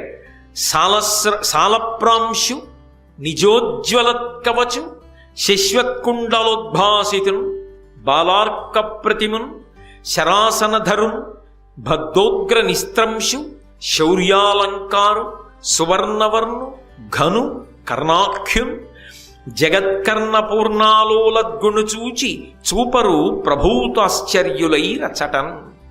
ఏమి సభాప్రవేశం చేయించారో కర్ణుడిని. అర్జునుడి కన్నా అద్భుతంగా ప్రవేశపెట్టారు. అసలు శాబ్దికమైన ప్రత్యక్ష ప్రసారం కదండి. సాలప్రాంశు ఆ కర్ణుడు రంగస్థలం మీదకి నడిచొస్తుంటేట మద్ది చెట్టు, తెల్ల మద్ది చెట్టు నడిచొస్తుంటే ఎలా ఉంటుందో అలా ఉన్నట్టంటే అంతెత్తునుంటాడు. తెల్ల మద్ది చెట్టు శ్రీశైలానికి స్థలవృక్షం, మధ్యార్జునానికి భలే ఉంటుంది. ఎప్పుడైనా మీరు తెల్ల మద్ది చెట్టుని చూశారో లేదో నాకు తెలియదు. శ్రీశైలం మీరు చూడకపోయాడు, మీ అందరూ ప్రాజ్ఞులేదో అలా అంటానంతే. మీ అందరూ అనేక మార్లు చూసి చెప్తే నేను చూసినవాడు. తెల్ల మద్ది చెట్టుని చూడగానే విచిత్రంగా ఉంటుంది. పాలు పోసిన బెరడా అన్నట్టు ఉంటుంది. అంత తెల్లగా ఉంటుంది దాని కాండము అది. కాబట్టి అంటే దాని అర్థం ఏమిటి? తెల్లమద్ది చెట్టులా ఉంటాడంటే తెల్లమద్ది చెట్టు ఏదో తాటి చెట్టులా పెరగదది. గుండ్రంగా లావుగా అంతెత్తునుంటుంది. సన్నగా ఉండి అంత పొడుగ్గా ఉన్నా వీరత్వానికి అంత అందంగా ఉండదు. బాగా లావుగా ఉండి పొట్టిగా ఉన్నా అంత అందంగా ఉండదు. లావుగా ఉండి పొడుగ్గా ఉండి తగినంత చూడగానే అబ్బా స్ఫురద్రూపి, అంత తెల్లగా ఉండి అంతెత్తున తెల్లమద్ది చెట్టు ఎలా ఉందో అలా ఉన్నాడన్నారు అంతేనన్నయ్య గారు. అటువంటి వాడు సాలప్రాంశ నిజోజ్వల కవచం. అందులో ఆయన శశ్వత్కుండలోద్భాసితులు. తెలుపు మీద మెరుపు బాగా కనపడుతుంది, నలుపు మీద కూడా కనపడుతుంది. అందుకే కదా నీలతోయద మధ్యస్థ విద్యుల్లేకే భువాస్వర లక్ష్మీనారాయణలు వస్తుంటే అంత అందంగా ఉంటుంది. నల్లమబ్బు మీద మెరుపు తీగా అందమే. తెల్లటి వాడి ఒంటి మీద బంగారం కనపడదు, కానీ ఆ బంగారం కాంతులు కనపడతాయి బాగా. తెలుపు మీద పసుపు బంగారం యొక్క కాంతులు పడుతుంటే చాలా అందంగా ఉంటాయి. ఓ ఉంగరం ఓ సన్న గొలుసో వేసుకుంటే ఎక్కడి నుంచి వస్తుందా మెరుపు? అందులోంచి ఆ బంగారం యొక్క మెరుపుని నిజానికి ఆయన ఒంటి తెలుపు కప్పేస్తుంది. ఆయన ఒంటి మీద వేసుకున్నాడో లేదో తెలియదు, కానీ ఆయన తెలుపు మీదకి ఆ కాంతి పడేంత బంగారం వేసుకున్నాడు అనుకోండి, భూషణములు కనపడతాయి. కర్ణుడి గొప్పతనం ఏమిటంటే అలా ఆయన వేసుకోక్కర్లేదు. ఆయన ఏవో మణులు హారాలు అక్కర్లేదు. ఆయనకి సహజంగా బంగారు కవచం ఉన్నది, బంగారు కుండలములు సహజంగా పుట్టుకతో ఉన్నాయి. ఇప్పుడు ఈ కాంతులు ఆ తెల్లటి ఒంటి మీద కొడుతున్నాయి. ఇప్పుడు నేను మీకు చెప్పా, భారతం అంతా తెలిసిన వారిగా ఆలోచించద్దు కాసేపు. ఇక్కడ వరకే మనం భారతం ఇప్పుడే మొదలుపెట్టాం, ఇవాళే చదువుతున్నాం అనుకోండి. కర్ణుడు ఎంత అందంగా ఉన్నాడు. కర్ణుడు అందగాడు కాదని మీరు ఎలా అనగలరు? చాలా అందగాడు. ఈ పద్యాలు చదువుతుంటే ఓసారి కర్ణుడిని చూస్తే బాగుండు అనిపించే అంత అందగాడు. కాబట్టి నిజోజ్వలత్కవచు శశ్వత్కుండలోద్భాసితున్ బాలార్క ప్రతిమున్. బాలసూర్య బింబం ఉంటుందే, పసుపచ్చటి రంగులోకి వస్తుంది. ఎరుపు రంగులో ఉన్న బింబాన్ని అసలు తదేకంగా చూసి నమస్కారం చేయరు. ఉత్తరాధ్యాయ వ్యాఖ్యానంలో చెప్తారు దాని గురించి. పసుపు వర్ణంలోకి తిరిగినటువంటి బింబం ఇంకా కంటితో చూడొచ్చు, కొద్దిసేపే చూడగలం. అది భలే మెరిసిపోతుంటుంది బంగారు వర్ణంలో. అలా ఉన్నాడు. నాన్నగారి పోలిక ఎక్కడికి పోతుంది? అందుకని బాలార్క ప్రతిమన్. మరి అటువంటి బాలార్కుణ్ణి చూసి కదా ఇలాంటి కొడుకు కావాలంది. అలాంటి కొడుకు అప్పుడే అలా ఉంటే ఇప్పుడు ఇంకెంత అందంగా ఉంటాడు, ఇంకెంత కాంతితో ఉంటాడు.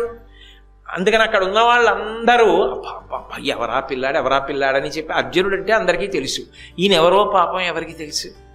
ఎంత జాలికరమైన విషయం అది నిజంగా. నిజానికి నేను భారతం చదువుకున్నప్పుడు నాకు అర్థమైనంత వరకు ఇంత అందగాడు ఎవడూ లేడు. కానీ ఆయన ఎవరో ఎవరికీ తెలియదు. ఆయన గుణముల గురించి కొంతమందికి తెలుసు. కాబట్టి శరాసనధరున్ చేతిలో బ్రహ్మాండమైన కోదండాన్ని పట్టుకుని ఉన్నాడు. బద్ధోగ్రనిస్త్రంశు మొలకి వాడి కత్తి ఒకటి కట్టుకుని ఉన్నాడు. ఎక్కడికి పోతాయి ఆ పౌరుష ప్రతాపాలు? ఎక్కడికి పోతుందో ఆ పరాక్రమం? ఎక్కడికి పోతుందో ఆ శౌర్యం? ఎక్కడికి పోతుంది? కాబట్టి శౌర్యాలంకారు, శౌర్యమే అలంకారంగా కలిగినవాడు. సువర్ణవర్ణు, బంగారు రంగు కలిగినవాడు. నన్నయ్య గారికి తనివి తీరట్లా, ఎన్ని మాటలు వేసేస్తున్నారో. పద్యమంతా విశేషణాలే కర్ణుడు కనపడేటప్పటికే. సువర్ణవర్ణు, ఘను, గొప్పవాడు, అంతెత్తునున్నవాడు. చూడండి, మనిషి బాగా స్ఫురద్రూప్ అనుకోండి, ఆయన్ని ఎలాగండి ఆయన గుర్తుపట్టడం ఏమిటి?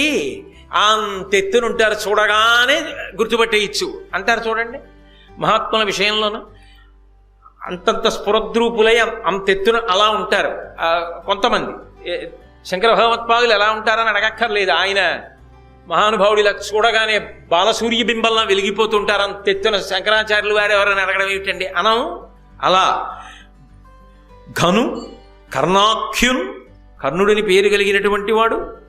ఆయన జగత్కర్ణ పూర్ణాలోలగ్గును చూచి ఆయన కనపడగానే ఆ చుట్టుపక్కల ఉన్న ప్రజలందరూ చెవుల్లో చెప్పుకుంటున్నారట. ఆయన ఎవరికి సంబంధించిన వాడు ఎవరికి తెలియదు, కానీ ఆయన మంచి గుణముల గురించి చెప్పుకుంటున్నారు. చాలా మంచివాడయా పిల్లాడు, చాలా క్రమశిక్షణ కలిగిన వాడు, గురుభక్తి ఉన్నవాడు, ఎంత సాధన చేస్తాడో తెలుసా అని. చాలా మంచివాడు, ఎవరికి ఏదన్నా ఉపకారం చేయాలంటే ముందుంటాడు. అంటే ఇప్పటి వరకు కర్ణుడిని మీరు దుష్టచతుష్టయంలో పెట్టడానికి సాధ్యం అవుతుందా? భారతం చదివేసిన వాళ్ళలా మాట్లాడకండి. ఇక్కడ వరకు ఆయన గురించి ప్రజలు మంచిగా చెప్పుకున్నారా లేదా? అటువంటి కర్ణుడు చూపరు ప్రభూతాశ్చర్యులై రచటన్. చూసిన వాళ్ళందరూ ఇప్పటిదాకా ఏం చూస్తున్నారు? అర్జునుడు వేస్తున్న అస్త్రాలు చూస్తున్నారు. ఇప్పుడు కూడా వాళ్ళ దృష్టి దేని మీద ఉండాలి? అమ్మో, తర్వాత అర్జునుడు ఏం చేస్తాడో అని అటుండాలి. కానీ ఇంత చేసి దృష్టిని ఆకర్షించిన అర్జునుడు కర్ణుడు సభాప్రవేశం చేసేటప్పటికి ప్రజలందరి దృష్టి ఆయన వైపుకి వెళ్ళింది. అబ్బా, ఎవర్రా అలా ఉన్నాడు? కర్ణుట్ట మంచివాడు, చాలా మంచివాడు అండి. ఎవరబ్బాయి, ఏమిటి, ఎక్కడి నుంచి వచ్చాడు, ఏం చేస్తాడు ఏమో తెలియదు. ఇప్పుడు ఆ పిల్లవాడు సభాప్రవేశం చేశాడు. ధృతి జరిగి మోహమూర్ఛాన్వితయైనను సంభ్రమించి విదురుడు ప్రత్యాగత జీవ చేసినప్పుడు అతి శీతల చందనోద కాసేకమునన్. వాళ్ళిద్దరూ దెబ్బలాడుకునేటటువంటి సందర్భం ఏర్పడితే కుంతీదేవి మూర్ఛపోయింది. ఎందుకంటే చూడక చూసింది కొడుకుని. చందనపు నీళ్లు జల్లి విదురుడు ఆవిడికి స్పృహ వచ్చేటట్టుగా చేశాడు. అయితే మీరు ఇక్కడ ఒకటి గమనించాలి. అలా కర్ణుడు సభలోకి ప్రవేశించగానే సభలో ఉన్న వాళ్ళందరూ అర్జునుడిని మరిచిపోయి కర్ణుడి వంక చూశారు. సభలో అర్జునుడి యొక్క అస్త్ర ప్రదర్శనం చూసి పొంగిపోతున్న కుంతికి ఈ పిల్లాడు కనబడ్డాడు. ఆ పిల్లాడు ఎవరు ఏమో తెలియదు, కానీ చాలా మంచివాడని అందరూ చెవుల్లో చెప్పుకుంటున్నారు. గుండెల్లో చప్పుల్లో వినపడింది ఆ పిల్లాడు ఎవరికి? కుంతీదేవికి. అబ్బా, వీడి ఇంత గొప్పవాడయ్యాడే, తరుర్బాణాలు పట్టుకుని మొలకి కత్తి కట్టుకుని ఎలా ఉన్నాడు రా నా బిడ్డడు అనగలదా? పైకి అనడం లేదు, సాహసించలేకపోయింది. అంతటి ప్రయోజకుడు ఆయన్నే ఎవరూ తక్కువ చేయలేదు. అయినా ఆమె ఆయన గురించి ఏమీ మాట్లాడలేకపోయింది. కానీ ఆ పిల్లవాడిని చూసుకుని మాత్రం చాలా సంతోషాన్ని పొందింది, ఆశ్చర్యాన్ని పొందింది. అలా ఆశ్చర్యాన్ని పొందినటువంటి సందర్భంలో ఒక విచిత్రం జరిగింది. ఆ కర్ణుడు సభలో ప్రవేశించి, నీవకడు నేర్పుకాడవుగా వలవదు, వీని గొన్ని గరచితి మేమున్, నీ విద్యలెల్ల చూపుదు మే వీరుల సూచి మేలు మేలని పొగడం. కాస్త వ్యగ్రతతో కూడిన కంఠంతో మాట్లాడాడు కర్ణుడు.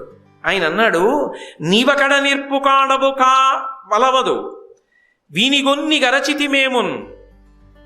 ఓ అర్జున, పెద్ద నీకే ఏదో అస్త్ర విద్య వచ్చని అనుకోకు. నీవు ఏం చూపించావో అవన్నీ నాకు వచ్చు. నీ విద్యలెల్ల చూపుదు మీ వీరుల చూచి మేలు మేలని పొగడాను.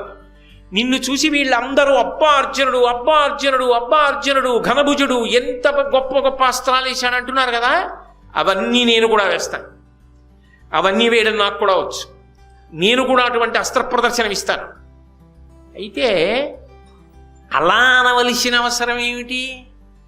అలా ఎందుకు అన్నాం అంటే, మీరు ఆ మాట్లాడిన తీరుని బట్టి ఒకటి గమనించాలి. అక్కడ ఏమైందంటే, దీని నేపథ్యాన్ని మీరు కొంచెం జాగ్రత్తగా పరిశీలనం చేస్తే, అర్జునుడికి అవకాశం ఇచ్చినట్టే కర్ణుణ్ణి కూడా పిలిచి సభలో, ఈయన కర్ణుడు, ఈయన కూడా గొప్పగా అస్త్రములను ప్రదర్శిస్తాడు, ఈయన ఫలానా వారి బిడ్డడు, ఈయన ఇలా విద్య నేర్చుకున్నాడు, ఇప్పుడు ఆ పిల్లవాడు చూపించేటటువంటి అస్త్ర విద్యా ప్రదర్శనం చూడండి అనేవాళ్ళుంటే కర్ణుడి జీవితం ఇంకొకలా ఉండేది. అలా అనేవాళ్ళు లేరు.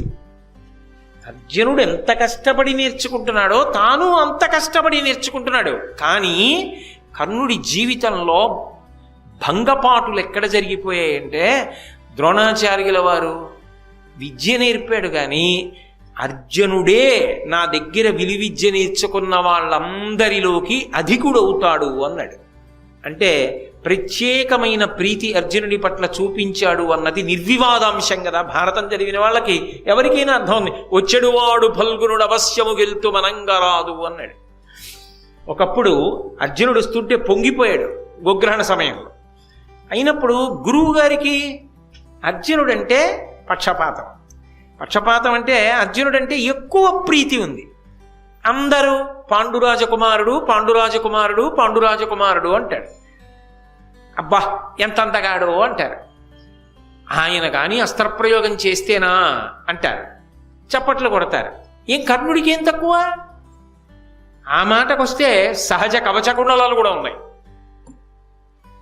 ఎక్కువేగా. అర్జునుడు ఏం చేస్తాడో అవన్నీ చేస్తాడు. కానీ తనెందుకు తెలియలా ఎవరికి? తననెందుకు ఆదరించరు? అంటే ఆనాటి సమాజంలో కర్ణుడు బాధపడ్డానికి ఏదో ఒక బలమైన కారణం ఉంది. ఆ బలమైన కారణానికి కర్ణుడి యొక్క మనస్సు వ్యధ చెంది ఉన్నది అన్నది మాత్రం పక్కన పెట్టలేని నిర్వివాదాంశమైనటువంటి అంశం. అదైన గుండెల్లో గూడు కట్టుకున్న బాధ. ఆ బాధ వ్యగ్రతగా వచ్చింది. నీకే వచ్చనుకుంటున్నావా? అవి నేను ప్రదర్శించగలను. ఈ మాట అనగానే అంత మాట అర్జునుడిని ఎవరన్నా అంటారని ఎవరు ఊహించలేదు. ఈ మాట ఏదో సణిగినట్టుగా కాదు, గొణిగినట్టుగా కాదు, ప్రకటనంగా అందరూ వినేటట్టుగా ఝంకారంతో మాట్లాడాడు. అంటే నాకు ఒక్క అవకాశం ఇవ్వండి, నేను ఎంతటి తేజోమూర్తినో ఎంత ప్రజ్ఞాశాలినో నిరూపణం చేస్తాను. ఎందుకు నా గురించి ఎందుకు రాదు సభలో? నా గురించి ఎందుకు 10 మంది అలా ఆదరించరు? నాకెందుకు విద్యాభ్యాసం అలా ఇవ్వరు? నన్నెందుకు అలా ఎక్కువ ప్రేమతో చూడరు? ఎక్కడో ఆయన మనసులో ఏదో ఆక్రోశం ఉంది. ఆ ఆక్రోశం బయటపడిపోయింది. ఆ ఆక్రోశం ఏమైపోయిందంటే, ఆయనకి తెలియకుండానే అది అర్జునుడి పట్ల మాత్సర్యంగా ఏర్పడింది. పెట్టి పుట్టినవాడు అర్జునుడు. పాండురాజు కొడుకు అంటారు, కుంతీదేవి కొడుకు అంటారు. తండ్రి చిన్నతనంలో చచ్చిపోయినా అంత వృద్ధిలోకి తీసుకొచ్చారు. తాతగారు భీష్ముడు ఒళ్ళో కూర్చోబెట్టుకుంటాడు. ద్రోణాచార్యుల వారు అందరికన్నా గొప్పవాణ్ణి చేస్తానని విలువిద్య నేర్పుతాడు. అంతఃపురంలో ఉంటాడు. నాకేం రాదు, నేను అలాగే విలువిద్య నేర్చుకోగలను, నేను అలాగే గురి చూసి కొట్టగలను. పాపం మహానుభావుడు ఆయన, కుంతీసుతుడు ఆయన, సూర్యసుతుడు ఆయనకున్న శౌర్య పరాక్రమాలు ఆయనకున్నాయి. కానీ అవి రాణించకుండా పోయాయి. దురదృష్టవంతుడు. నేను ఎన్ని మాటలు చెప్పాలి దానికి కారణం? ఎక్కడో జరిగిన ఒక పొరపాటు ఆయన్ని కాల్చింది. నాకెందుకు లేదు ఈ గుర్తింపు? అన్ని విధాలా సమానుణ్ణి కాదు, అధికుణ్ణి ఆ మాటకొస్తే. కానీ నాకు గోడ చేరుపు లేదు. ఇది ఆయన ఆక్రోశం. ఈ అర్జునుడికి ఇంత పేరు వస్తోంది. నిజానికి అంత అర్హత నాకున్నా నాకు రావట్లేదు. ఈ బాధ అర్జునుడి పట్ల మాత్సర్యంగా మారింది. అది పరిణితి లేని వయస్సు. అంత పరిణితి కర్ణుడికి ఉండాలని చెప్పడం కూడా సాధ్యం కాదు. నిర్మోహమాటంగా మాట్లాడితే, నిస్సంకోచంగా మాట్లాడితే, ఎప్పుడు తప్పు చేసినప్పుడు తప్పు, ఒప్పు చేసినప్పుడు ఒప్పు, తప్పుని ఒప్పుని ఒకటి చేసి మాట్లాడడం పక్షపాతరహితంగా గ్రంథాన్ని పరిశీలనం చేయడం కాదు. కాబట్టి ఉన్నది ఉన్నట్టే మాట్లాడాలి. ఇది అర్జునుడి పట్ల మాత్సర్యంగా మారింది కర్ణుడికి. అందుకే నాకు కూడా ఒక అవకాశం ఇవ్వండి అని ఆయన ద్రోణుణ్ణో కృపాచార్యుల వారినో ఎవరినో అడగలేదు. ఆయన అర్జునుడిని ఉద్దేశించి మాట్లాడాడు సభలో. అప్పుడు అర్జునుడి తప్పేమిటి? ఆయనకు అవకాశం ఇచ్చారు, ఆయన అస్త్ర విద్యా ప్రదర్శనం ఆయన చేశాడు, అంతవరకే కదా. కానీ అల్లో ఇంతమంది జేజేలు పలుకుతున్నారే సభలో, ఇంతమంది గొప్పవాడు, ఘనభుజుడు, పాండురాజకుమారుడు, కుంతీసుతుడు, అర్జునుడు ఇంత పొగుడుతున్నారు, ఇవి నీ చేయలేనా? అవలీలగా చేస్తాను. అన్నయ్య గారు మాట అన్నారు కూడా, ఇవన్నీ అవలీలగా చేశాడు కర్ణుడు అన్నారు. అంటే అర్జునుడి కన్నా ఎలా తక్కువ ఆ స్థాయిలో? తక్కువ అని చెప్పడం కుదరదు. కానీ మీరు ఒకటి ఆలోచించండి, మరి ఏ రకంగానూ తక్కువ కాకపోయినా ఆ అవకాశం రానప్పుడు, ఆ కీర్తి రానప్పుడు, ఆ ఆదరణ లోపించినప్పుడు, అటువంటి ప్రోత్సాహం లభించినప్పుడు ఆయన మనసు బాధపడితే అది ఎలా తప్పడతారు మీరు? సమర్థనీయమే, కానీ పరిణితి లేని స్థితి అర్జునుడి పట్ల మాత్సర్యంగా మారింది. ఇది పెట్టుబడైంది దుర్యోధనుడికి. వెంటనే అర్జునుడు చూశాడు. ఆయన అనుకున్నాడు, ఇత పూర్వం ద్రోణాచార్యుల వారి దగ్గర ఆయన విద్యాభ్యాసం చేస్తుండగా చూశాడు అర్జునుడు. అనినా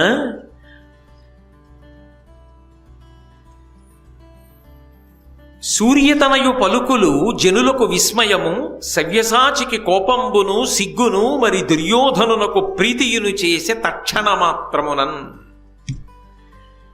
ఇక్కడ పెద్ద మలుపు తిరిగిపోయింది భారతం. ఎప్పుడైతే కర్ణుడు వచ్చి ఈ మాట అన్నాడో, అని అనగానే అది అనిన ఇనతనయు పలుకులు, ఇనుడు అంటే సూర్యుడు, సూర్యుని యొక్క కుమారుడైనటువంటి కర్ణుడి పలుకులు. ఎందుకని ఆయన సూర్యపుత్రుడేగా. శౌర్యము, ఆ పరాక్రమము, అవన్నీ తేజోంశ సంభవములు. మహానుభావుడు నిజంగా ఆయన దురదృష్టం కప్పేసింది ఆయన. కాబట్టి ఆ జనులకు విస్మయము, అందరూ ఆశ్చర్యపోయారు. ఉత్తిరే డంబాలేదు అందామంటే అలాగే కనపడుతున్నాడు, నిజంగా అలా నిలబడగలిగిన వాళ్ళ కనపడుతున్నాడు. అందుకని జనులకు ఆశ్చర్యం వేసింది. అదేమిటి, మరి ఇంత తేజోమూర్తి అయితే అసలు ఇతని గురించి లోకంలో అంతా ఆ పేరు ఎందుకు బయటికి రాలేదు? కాబట్టి జనులకు విస్మయము, సవ్యసాచికి కోపంబు సిగ్గు. అర్జునుడికి అందరూ నన్ను పొగుడుతూ నేనేదో ఇంత గొప్పవాడిని అనుకునే సమయానికి ఈయన వచ్చి ఇలా అనేటప్పటికీ నా పరువు పోయింది కదా, కోపం. ఆయన ఇవన్నీ ప్రయోగిస్తే ఇంకా నా గొప్ప ఏమిటి? సిగ్గు. అంటే నీతో సమానుడు ఇంకొకడు ఉండగా, లేదా నీకన్నా అధికుడే ఉండగా నీకు ఇంత కీర్తి లోకం ఇవ్వడం అంగీకరించవలసిన విషయం కాదు. కానీ అర్జునుడు కోరి తెచ్చుకున్నది కాదు. ఆయన అస్త్ర విద్యా ప్రదర్శనం చేశాడంతే. మాత్సర్యంగా కర్ణుడు ఎందు మారిపోయింది. ఆ పరిస్థితులు అటువంటివి. దానికి కర్ణుడిని తప్పు పట్టడానికి కూడా లేదు. కాబట్టి మరి దుర్యోధనునికి ప్రీతియును చేసే తక్షణ మాత్రం దుర్యోధనుడికి మాత్రం గొప్ప సంతోషం వేసి. ఎందుకని? భక్తి అయిపోయింది స్థానం. అసలు ఇంకా కర్ణుడు బాణం వేయలేదు. ఇన్నాళ్ళకి అర్జునుణ్ణి ఎదిరించి నిలబడి ఇవి నే చేయలేనేమిట్రా అనేవాడు వచ్చాడు రా, వీలాంటి వాడు ఒకడు దొరుకుతాడా అని కదా చూస్తున్నా. భీష్మద్రోణులు ఉన్నా నాకు నమ్మకం లేదు, ఇప్పుడు దొరికాడు నాకు. ఆ దుర్యోధనుడి మనసు పొంగిపోయింది. ఇప్పుడు ఆ కర్ణుడు జారిపోకుండా పట్టేసుకోవాలి. దుర్యోధనుడు పట్టేసుకున్నాడు అనుకోండి, కర్ణుడు దుర్యోధనుడి వైపు వెళ్ళిపోయాడు అనుకోండి, పాపం ఆయన జీవితం అపకీర్తి వైపుకి వెళ్ళిపోయింది. ఎన్ని గుణములు ఉన్నవాడెంత, ఎంత శౌర్యం ఉన్నవాడైనా పాము పుట్ట చేరిపోయి పొదలోకి. దుర్యోధనుడు సంతోషాన్ని పొందాడు. ఆయన కర్మ ఏమిటంటే అలా బారిపడకుండా ఆయన్ని కాపాడి రక్షించి ఆయనకి మంచి మాటలు చెప్పి ఇది ఇటు అది అటు అని చెప్పడానికి తల్లి సభలో ఉన్నా చెప్పదు, మా అబ్బాయిని చెప్పదు, ఒరే నాన్న నువ్వు నా కొడుకువిరా, అటు వెళ్ళడం ఏమిటిరా బంగారు తండ్రి, ధర్మరాజు కన్నా పెద్దవాడివిరా అని ఆవిడందో. ఆవిడికి ఎప్పుడూ లోకభీతి. పొరపాటు చేసినప్పుడు పొరపాటు అయిపోయింది. అన్నీ తెలుసున్నవాడు ఆకాశంలో వెలుగుతున్నాడు, ఆయన చెప్పడు. లోకగతి అలాగే ఉంటుంది. పొరపాటు వరకే, తర్వాత ఎవరిదారి వాళ్ళదే. ఆయన చెప్పడు. తనంత తాను తెలుసుకోగలిగినంత పరిణితి కర్ణుడికి ఉందని ఆ వయసులో నిర్ధారణ చేయడం సాధ్యం కాదు. ఆయన ఒక క్లిష్టమైనటువంటి సన్నివేశంలో ఇరుక్కునున్నాడు ఇప్పుడు. దాన్ని నన్నయ్య గారు ఎంత అద్భుతంగా వర్ణించారో చూడండి, భావ ప్రకటనంతో వర్ణించారు. అర్జునుడికి కోపం సిగ్గు, సభలో ఉన్న వాళ్ళకి ఆశ్చర్యం, దుర్యోధనుడికి ప్రీతి, మూడు కలిగేటట్టుగా. అంటే కర్ణుడి జీవితం ఇటు తిరిగిపోతోందన్నది అర్థమైపోవట్లా, ఏమైపోతుంది కర్ణుడి జీవితం అన్నది అర్థమైపోవట్లా. కాబట్టి అర్జునుణ్ణి ద్రోణాచార్యుల వారు అన్నారు తప్పకుండా, అది గురు హృదయం.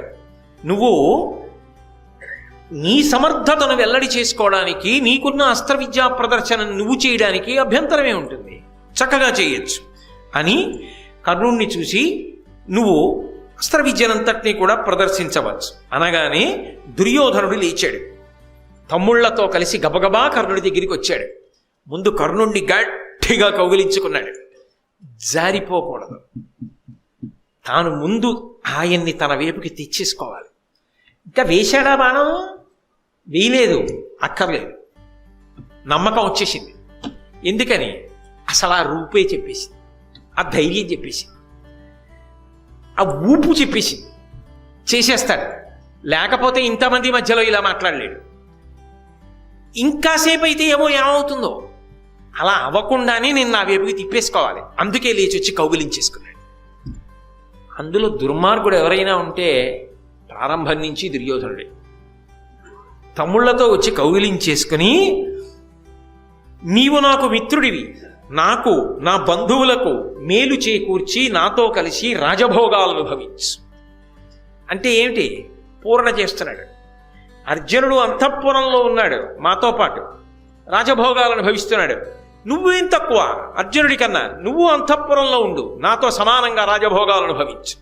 నా స్నేహితులు, నా బంధువులు అంటే అదిగో వాళ్ళు పాండవులు, వాళ్ళు ఎలా ఉన్నారో అలా నువ్వు ఆ సంతోషాన్ని అనుభవించు అంటే. బాగా పట్టుకోండి, కర్ణుడి మనసు ఏ విషయంలో గాయపడి ఉందో ఆ గాయమునకు మందు దుర్యోధనుడు వేస్తున్నాడు. సహజంగా ఇటు తిరిగిపోతుంది కర్ణ హృదయం, దుర్యోధనుడి వైపుకి తిరిగిపోతుంది.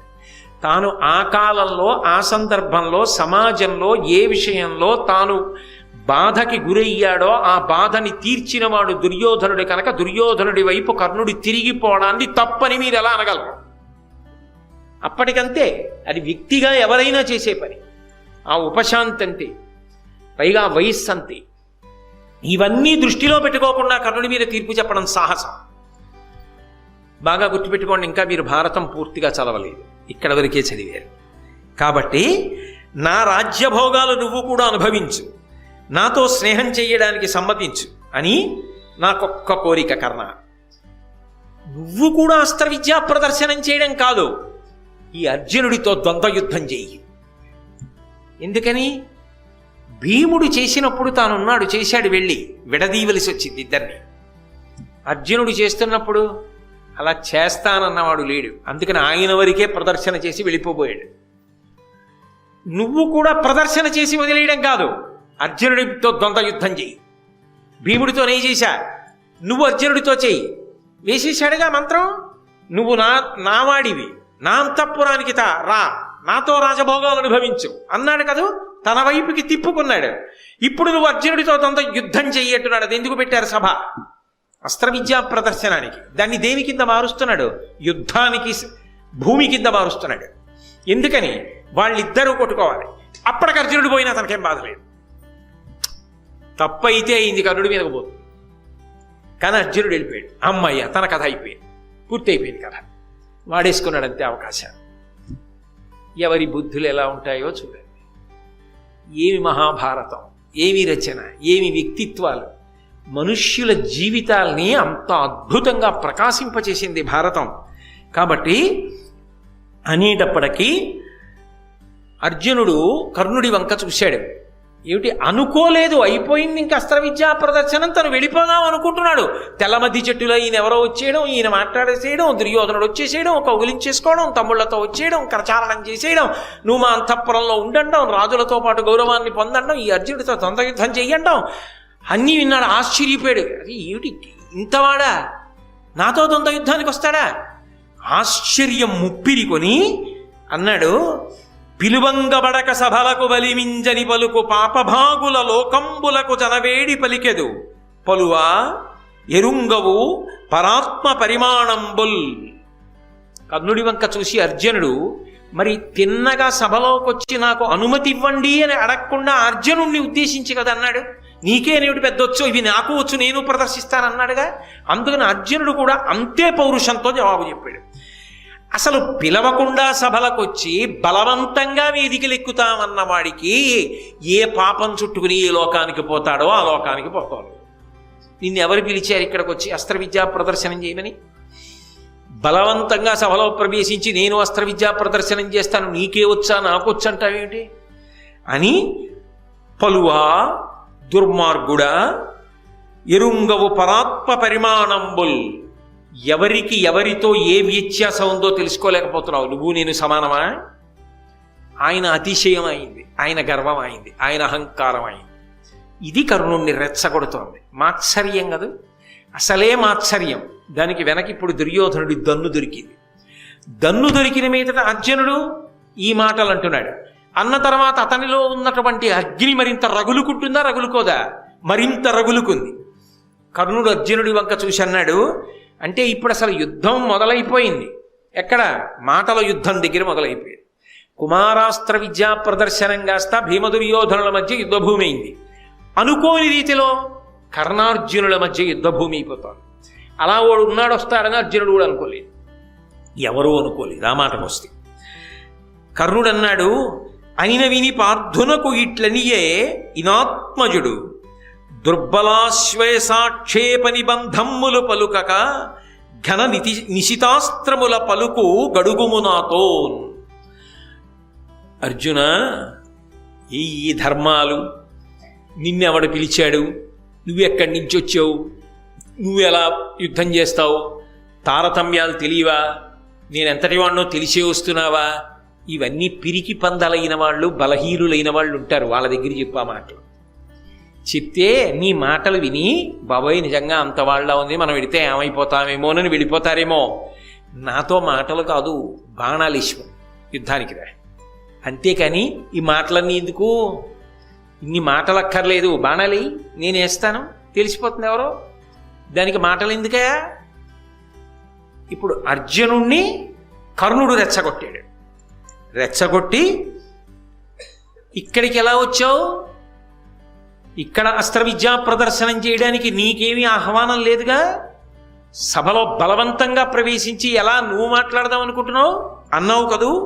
ఈ రంగభూమి అస్త్ర విశారదులకు వారికెల్లా సామాన్యముగా కారయ వీరికి జొరనగు వీరికి కాదను విచార విషయము కలదే.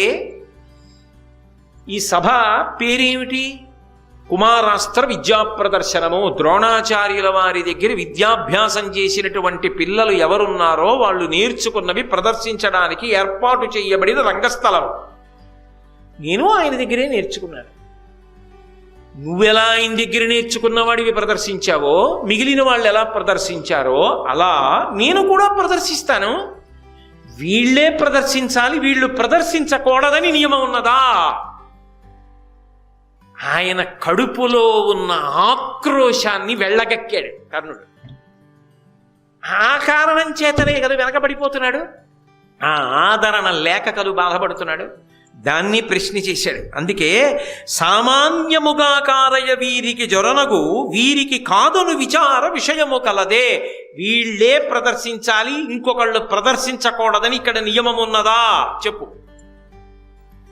ద్రోణుడి శిష్యులు, నువ్వు శిష్యుడివి, నేను శిష్యుడిని, అంతే, అంతవరకే.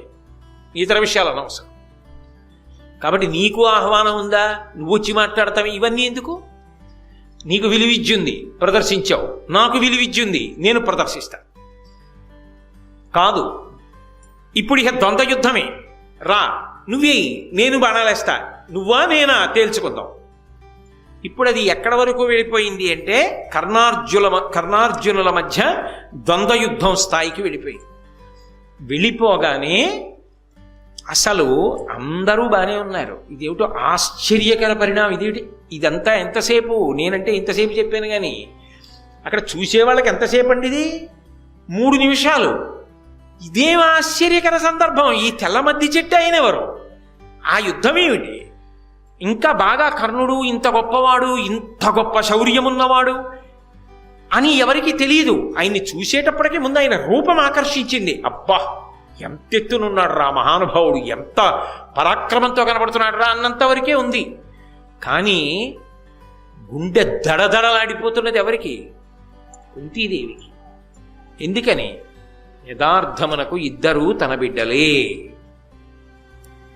ఇద్దరూ తన బిడ్డలే. ఒకడు సహజ కవచ కుండలములున్నవాడు, ఒకడు పాండురాజు వలన జన్మించినవాడు, వేరొకడు సూర్యుడి వలన జన్మించినవాడు. ఇద్దరూ తన కొడుకులే, ఇద్దరూ పరాక్రమవంతులే, ఇద్దరూ యుద్ధభూమిలో తలపడుతున్నారు. ఏమవుతుందో? అంతేకాదు, ఒకణ్ణి దుర్యోధనుడు తన వైపుకి లాక్కుంటున్నాడు. ఇది ఏ విపత్కర పరిణామానికి దారితీస్తుందో, ఏ పెద్ద యుద్ధానికి విత్తనం ఇక్కడ పడుతుందో ఈ కుమారాస్త్ర విద్యా ప్రదర్శనంలో చిట్ట చివరికి ఇది ఏ స్థాయికి వెళ్ళిపోతుంది. ఒకడి వలన 5గురా, 5గురిలో అర్జునుడి చేతిలోనో ఎవరి చేతిలోనో వీడా, ఆఖరికి 6గురిలో ఏ ఒకడు జారిపోయినా నాకు మాత్రం కొడుకు జారిపోయినట్లు కదా. అది ఆమె యొక్క బాధ. పైగా ధార్మికంగా పాండురాజు గారి వలన నేను కన్న సంతానం కదా, కన్యాగర్భం ఇప్పుడు వాళ్ళకెదురొచ్చిందే, నేనా చెప్పలేకపోతున్నానే. వీళ్ళందరినీ కలిపి ఉంచితే అసలు వీళ్ళ వంక చూడగలిగిన వాళ్ళే. కర్ణుడు పాండవుల వైపుకి వచ్చేసాడు అనుకోండి, ఒక్క మాట కుద్ది చెప్పేసింది అనుకోండి, చెప్పేసి నాయనా నువ్వు అలా అనుకోవలసిన అవసరం లేదు, నువ్వు నా కుమారుడవు అంది అనుకోండి సభలో, ఏమో ఎలా ఉండేదో భారతం. అమ్మా అని వెళ్ళి కాళ్ళ మీద పడి, నాన్న తెలిసికో తెలియకో ఇంతకాలం లోకనింద కోసం వెరిచాను, కన్యాగర్భం నా బిడ్డడివి, మీరు అలా కొట్టుకోవడానికి వీల్లేదు అని ఆమె కౌగిలించుకుందనుకోండి, కర్ణుడు ఒక్క బాణం కూడా అప్పటికి వేయలేదు. ఇంకా కర్ణుడు పాండవుల వైపుకి వెళ్ళిపోయాడు అనుకోండి, నడుస్తుందా భారతం? అసలు దుర్యోధనుడికి ఆశలు ఉంటాయా? అర్జునుడి గురించే బెంగెట్టుకుంటే కర్ణుడు కూడా చేరితే